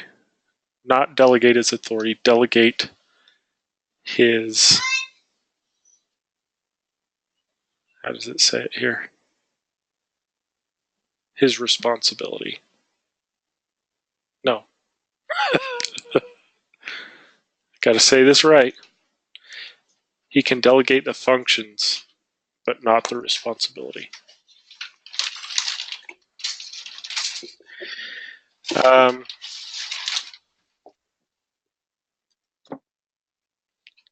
So that's domestic flag and supplemental for you. Any questions about any of those?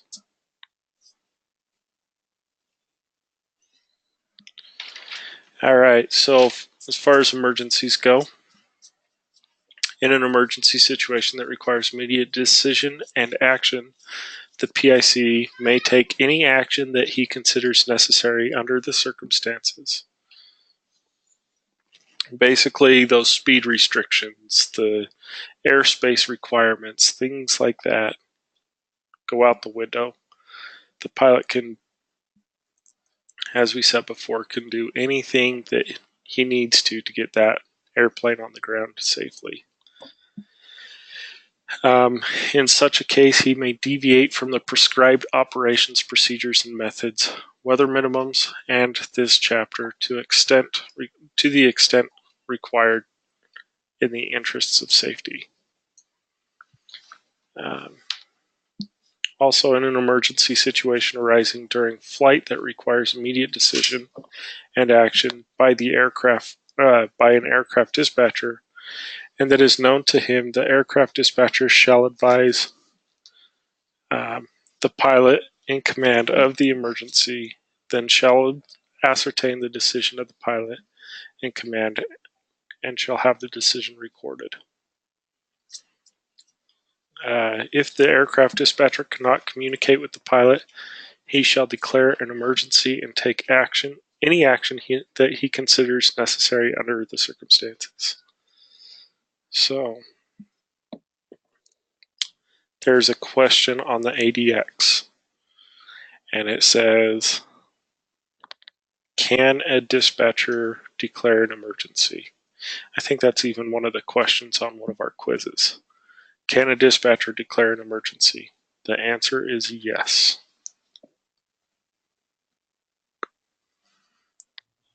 If we lose communication with an aircraft, we can declare an emergency. If all of a sudden an aircraft disappears from off of our screen and we can't contact him, or let's say the pilot, you know, uh, I don't know, sends an ACARS that is troubling. Let's say a hijacker is aboard the aircraft, anything like that.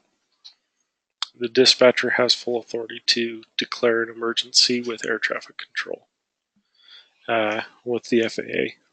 So at that point, we'll do anything that we need to make sure that airplane gets down safely. But and then this is just saying whenever a pilot in command or dispatcher exercises their emergency authority, he shall keep the appropriate air traffic control facility and dispatch centers fully informed of the progress of the flight. The person declaring the emergencies then has to send a written report of any deviation through the certificate holder's operation manager to the administrator. So we have to send in a written report saying why we declared the emergency. And it has to be within 10 days after the date of the emergency. And then for a pilot, it's within 10 days of him returning to his home base. So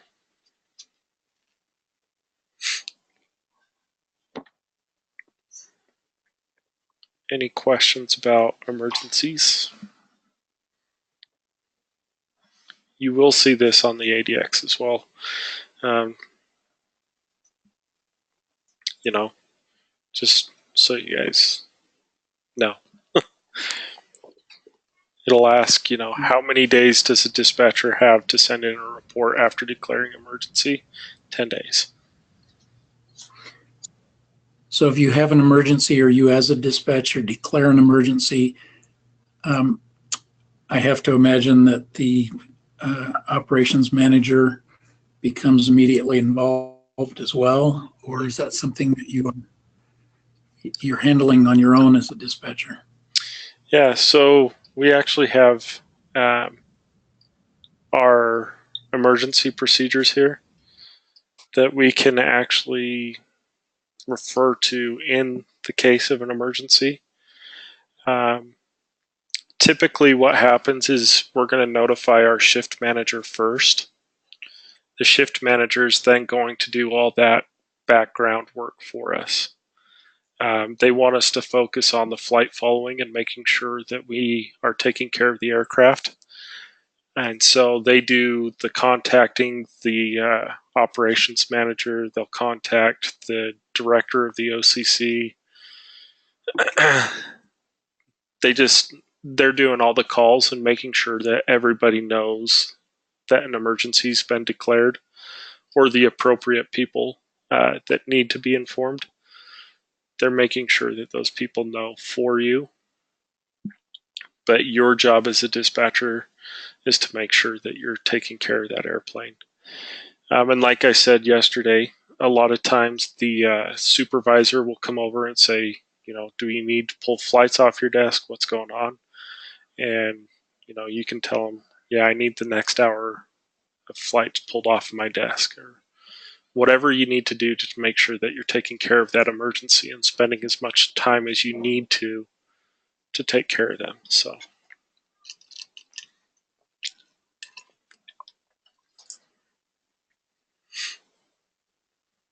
let's see.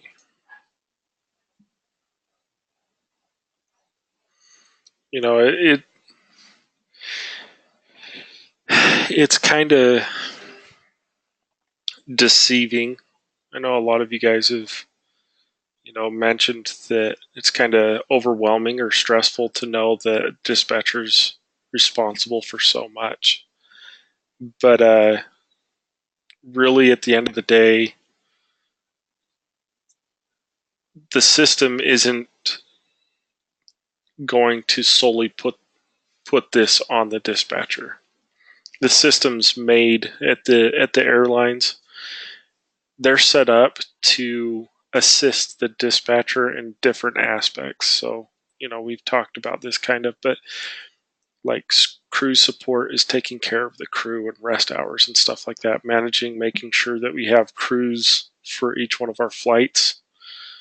Although we're responsible for making sure that the crew is, can only operate, if it's a SAT-4 airport, that crew is qualified to operate that SAT-4 airport, or whatever the case may be.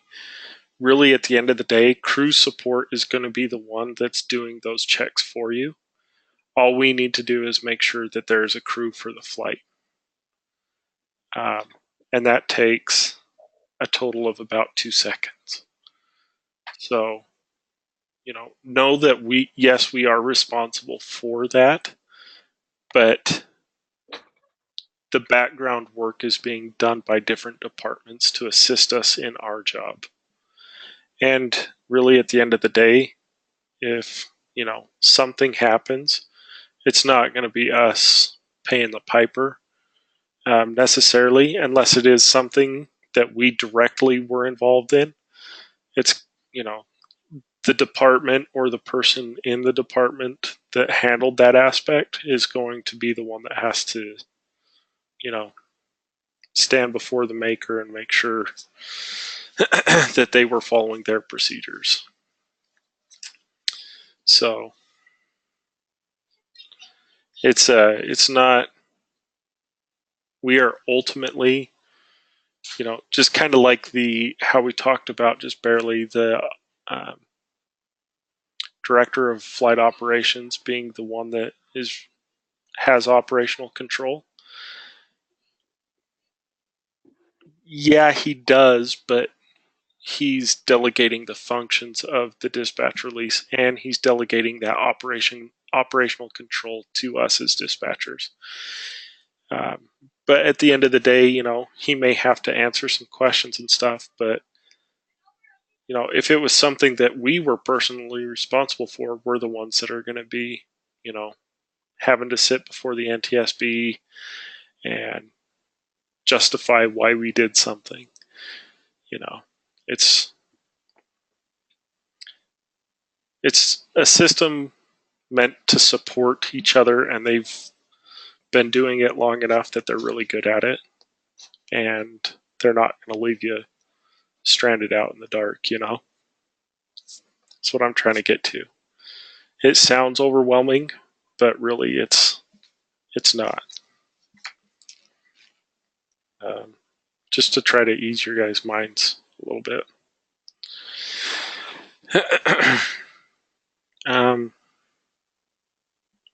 And it's basically the same exact thing for supplemental operations. We're not going to spend time reading the same exact stuff. So,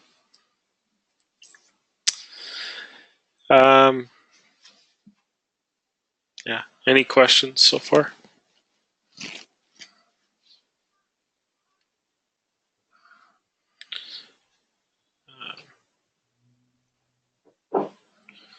So, except as provided in paragraph B of this section, whenever an airplane fails or whenever an engine is shut down to prevent possible damage, the PIC must land the airplane at the nearest suitable airport in point of time at which a safe landing can be made.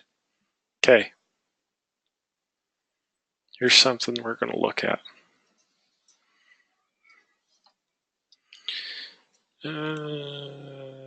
Let's go to WSI.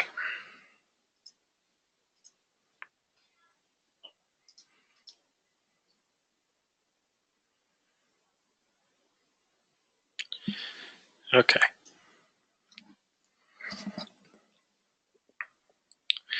So, what that FAR is saying is, actually, let's look at FlightAware.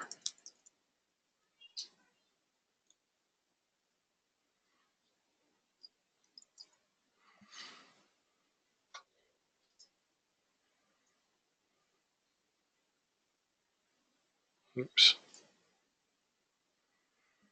Let's click on one of these dots. Okay. guy's flying from San Francisco to Chicago O'Hare. Let's say he has an engine failure and he's right here on the border. Actually, no, let's say that he's right over Salt Lake City. He has an engine failure. Okay.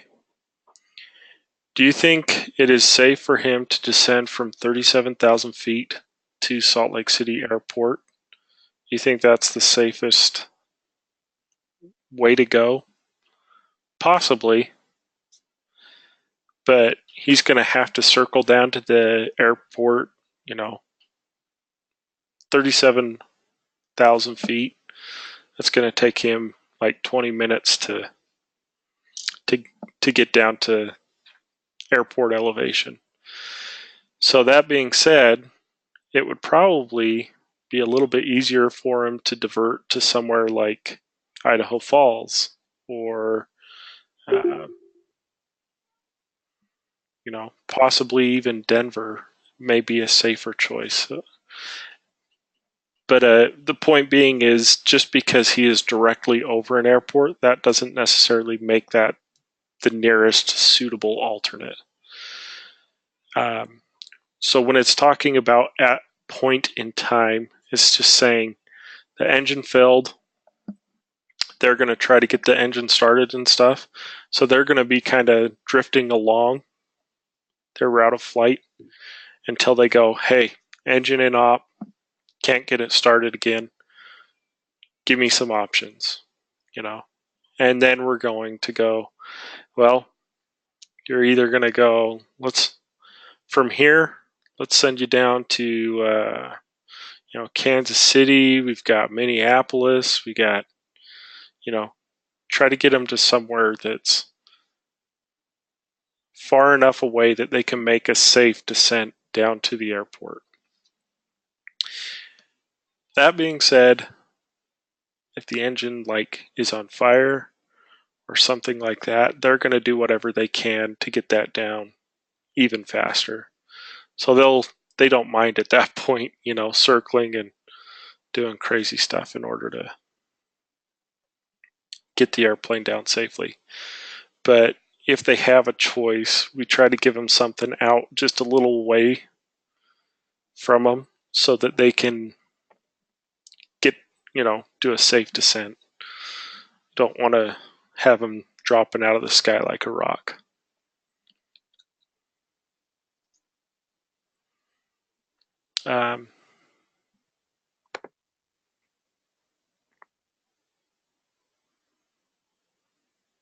So this next part just says, if more than one engine on an airplane that has 3 or more engines, again, we don't have anything like that, so we're not going to really spend time on that. The nature of the malfunction and possible mechanical difficulties that may occur if flight is continued.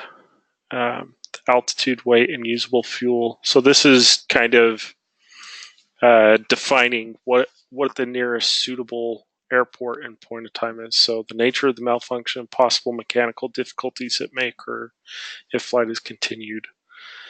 The altitude, weight, and usable fuel at the time that the engine is shut down.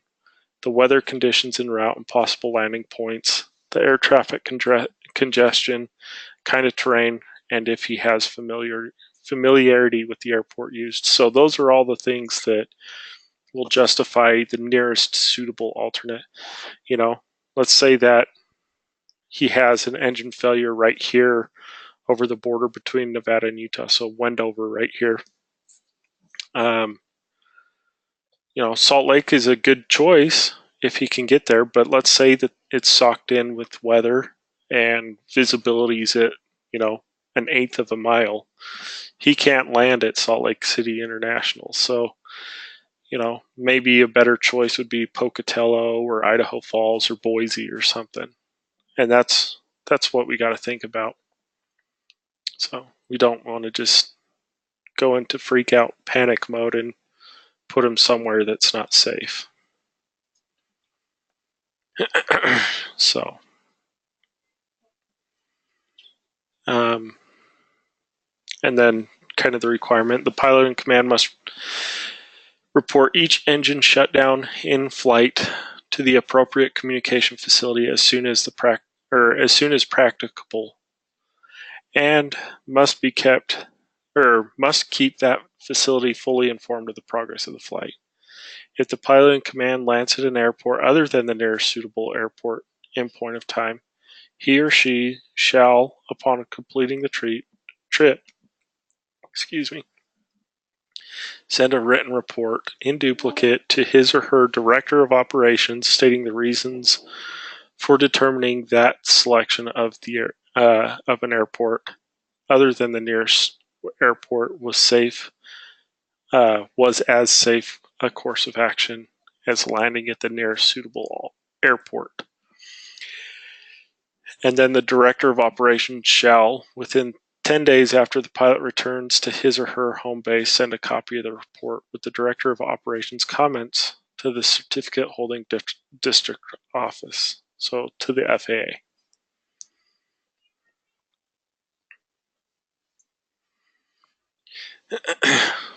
So basically, he has to land. We pulled up the operations specifications.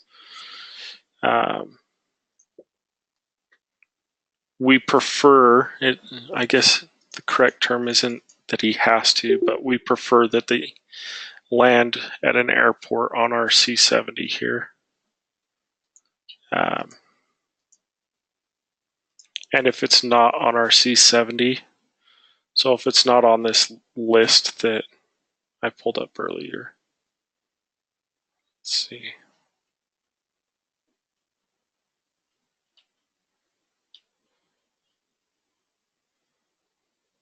Okay, so if it's not on this list,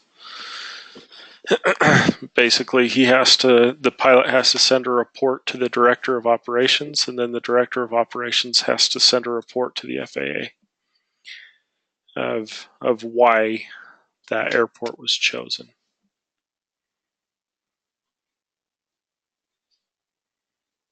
Garrett, quick question. Mm-hmm. Does SkyWest have any recurrent training? I know pilots have to go through it. Do they have recurrent training for dispatchers where these type of scenarios are gone through? Yeah, so our recurrency training is just kind of an overall. So we'll go back through systems, we'll go back through operations, we'll go back through emergency procedures, where a lot of times we just pull up the emergency operations manual and kind of go through that. Who do we notify in these cases and stuff like that. So, kind of like the statement I made the other day, a lot of aviation isn't necessarily practicing for the best of situations.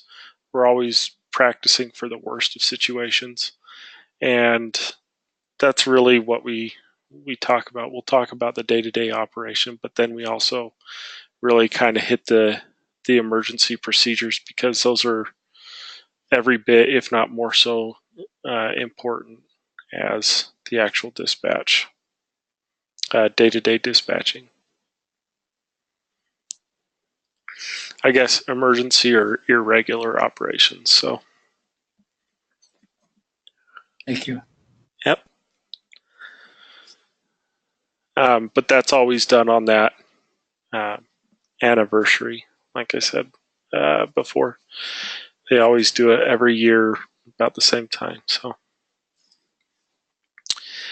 dispatching authority. So this is talking about kind of what we just talked about with the director of operations. But it's similar for dispatchers by themselves, except when an airplane lands at an immediate airport specified on the original dispatch release and remains there for not more than 1 hour. No person may start. Oh, sorry. Completely wrong on what I just said. This is something different. I thought it was I thought it was something else. Anyways, except when an airplane lands at an immediate airport specified on the original dispatch release and remains there for not more than 1 hour, no person may start a flight unless the aircraft dispatcher specifically authorizes that flight. So at SkyWest, we do not allow for redispatch. Each flight requires a new dispatch release. So when we're talking about like fuel stops, so we have just, what was it? Sunday, one of my friends, he had a flight that was flying from Houston to Seattle. I want to say was the flight. I'm pretty sure it was Houston to Seattle. But he could not, due to the payload and the weight restrictions, he couldn't make it all the way to Seattle as planned. So he planned what we call a fuel stop. And what happened was the pilot, he got up in the air and he was getting pretty close. Salt Lake was where they were doing the fuel stop. But what happened was my friend had planned for Salt Lake to be the fuel stop. And so, I mean, the overall flight plan looks like Houston to Seattle, but it says intermediate stop Salt Lake City for fuel.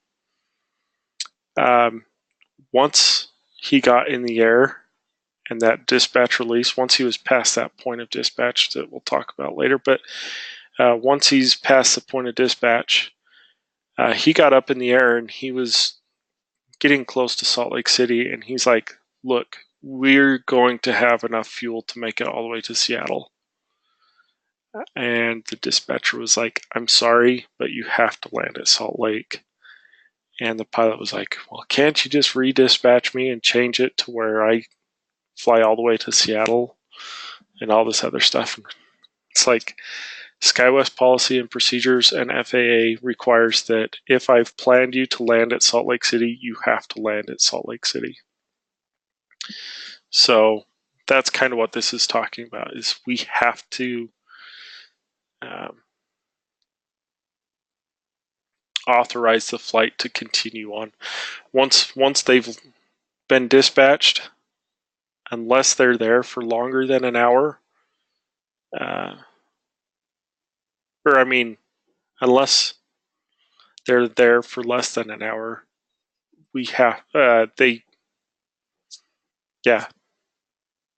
they require a new release. So he did a fuel stop in Salt Lake and then was able to take off again. Really, all it was like he touched down. They put like 200 pounds of fuel on his airplane and threw some pretzels in the door, and then he taxied back out to the runway and took off. But yeah, the pilot was like, "Oh, come on, you know, we want to continue on. We got a better tailwind than we thought we would." And it's like, sorry, we got a flight as planned. We can't redispatch you in the air. So,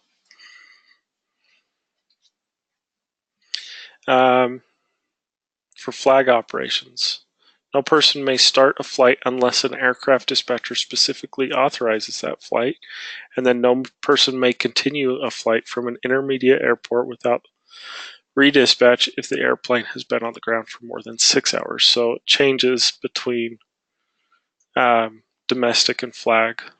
For domestic, it's 1 hour. For flag, it's 6 hours. They give them a 6-hour window instead. So, a little bit different. Let's see. We're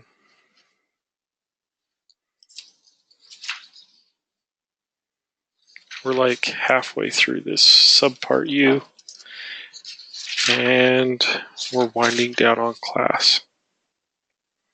So I think that's probably a good spot to stop for tonight as far as the FARs. Adam's going to be jumping on tomorrow and teaching the class. And hopefully you guys will finish off. I thought we would finish off 121 today, but it looks like we're just not going to make it because we still have actually a decent amount still. We've got, well, I guess we've got U and V. So yeah, Adam will definitely be able to finish off 121 tomorrow, and I'll leave it up to him to continue on to like NTSB 830 and 139. But do you guys have any questions about anything tonight? Or anything that we've gone over, or just the class in general?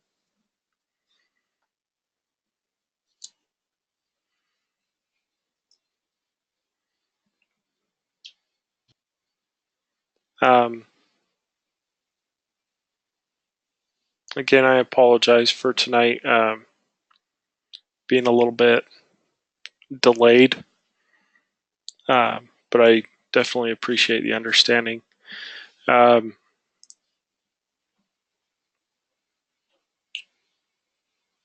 Yeah, so Adam will finish off, like I said, hopefully the rest of the FAR stuff tomorrow, and then Monday we'll start. Let's take a look at what's on the slate for Monday.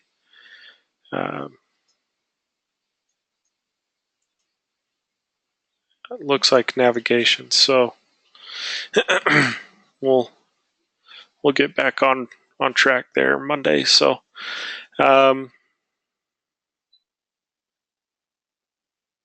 looks like right there. So one thing that I did want to go through that I'm starting to realize just really quick that should fill up the rest of the time. I quickly wanted to go over runways.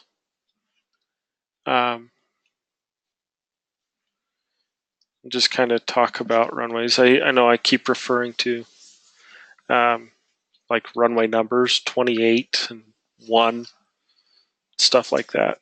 So what I'm referring to that is what I'm talking about is the direction that the runway is facing. So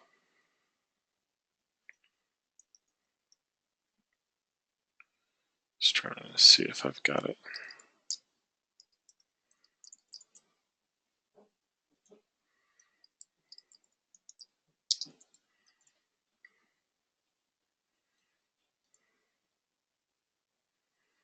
So here you go. Super old school.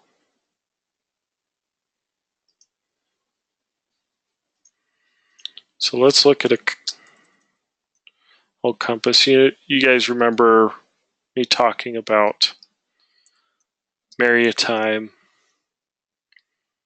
navigation, stuff like that, celestial navigation. Well, hold on. I just realized that's not what I wanted.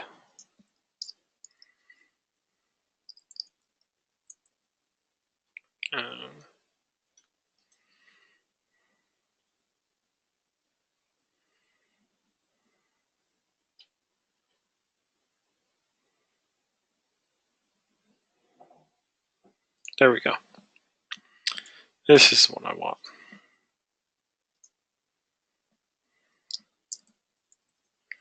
Okay. So when we're talking about runways, let's pull up SkyWest or Salt Lake City. I'm sorry. Airport diagram really quick.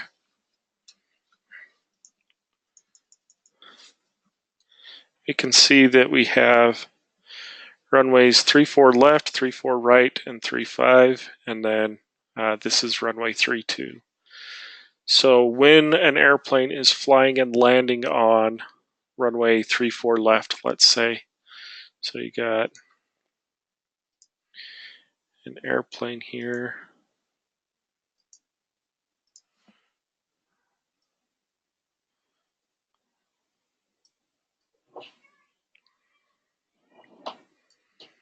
Got an airplane coming in to land, and he is headed this direction.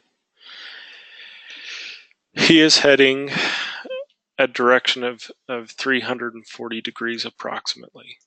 So let's look at this compass rose. Oops, he's still there.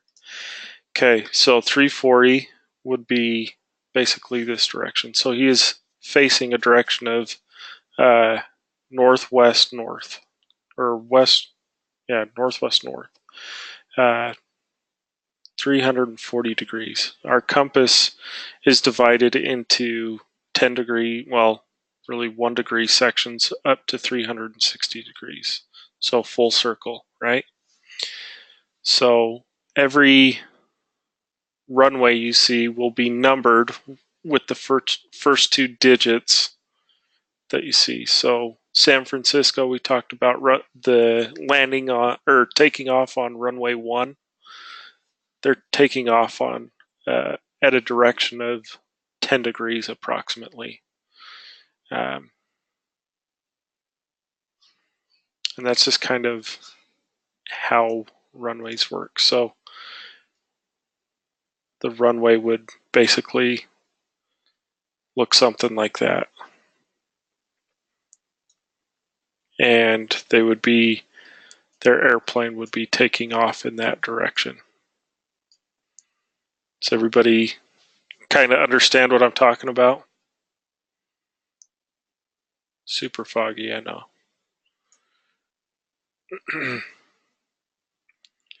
and we'll get a little more in depth into that kind of stuff, but just figured I'd kind of help some of the people that are unfamiliar with aviation out with that really quick. So any other questions, comments? Anything I can help you guys with? I was just going to point out that anytime you have a runway that's on one end is a certain degree, coming in the other way is exactly 180 degrees in the opposite direction. So yeah, exactly. So if you have a runway that's 0 degrees, what he's talking about, so you're facing 0, it'd be numbered, we would see it as number 36, because that's the first 2 digits technically. So 36, runway 36, the opposite end, if you were flying south, it'd be runway 18. If you have a runway that's 09, the opposite way would be 27.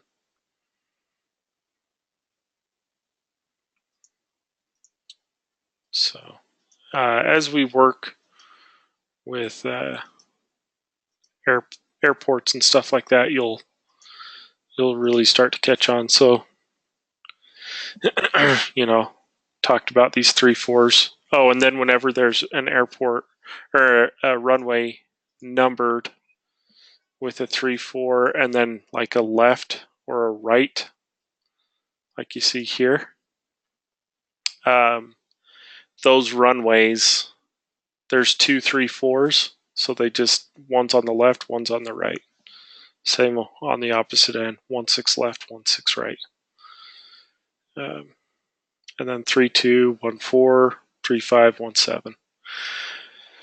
So it just depends on which way that airplane's going to be landing. If he's landing to the south, it'd be runway 17, 16 left, 16 right. Clear as mud? All right, guys, I'll let you go. Thanks again for the patience tonight, and hope you guys have a good weekend, and we'll see you on Monday. thanks, Karen. Have a great weekend.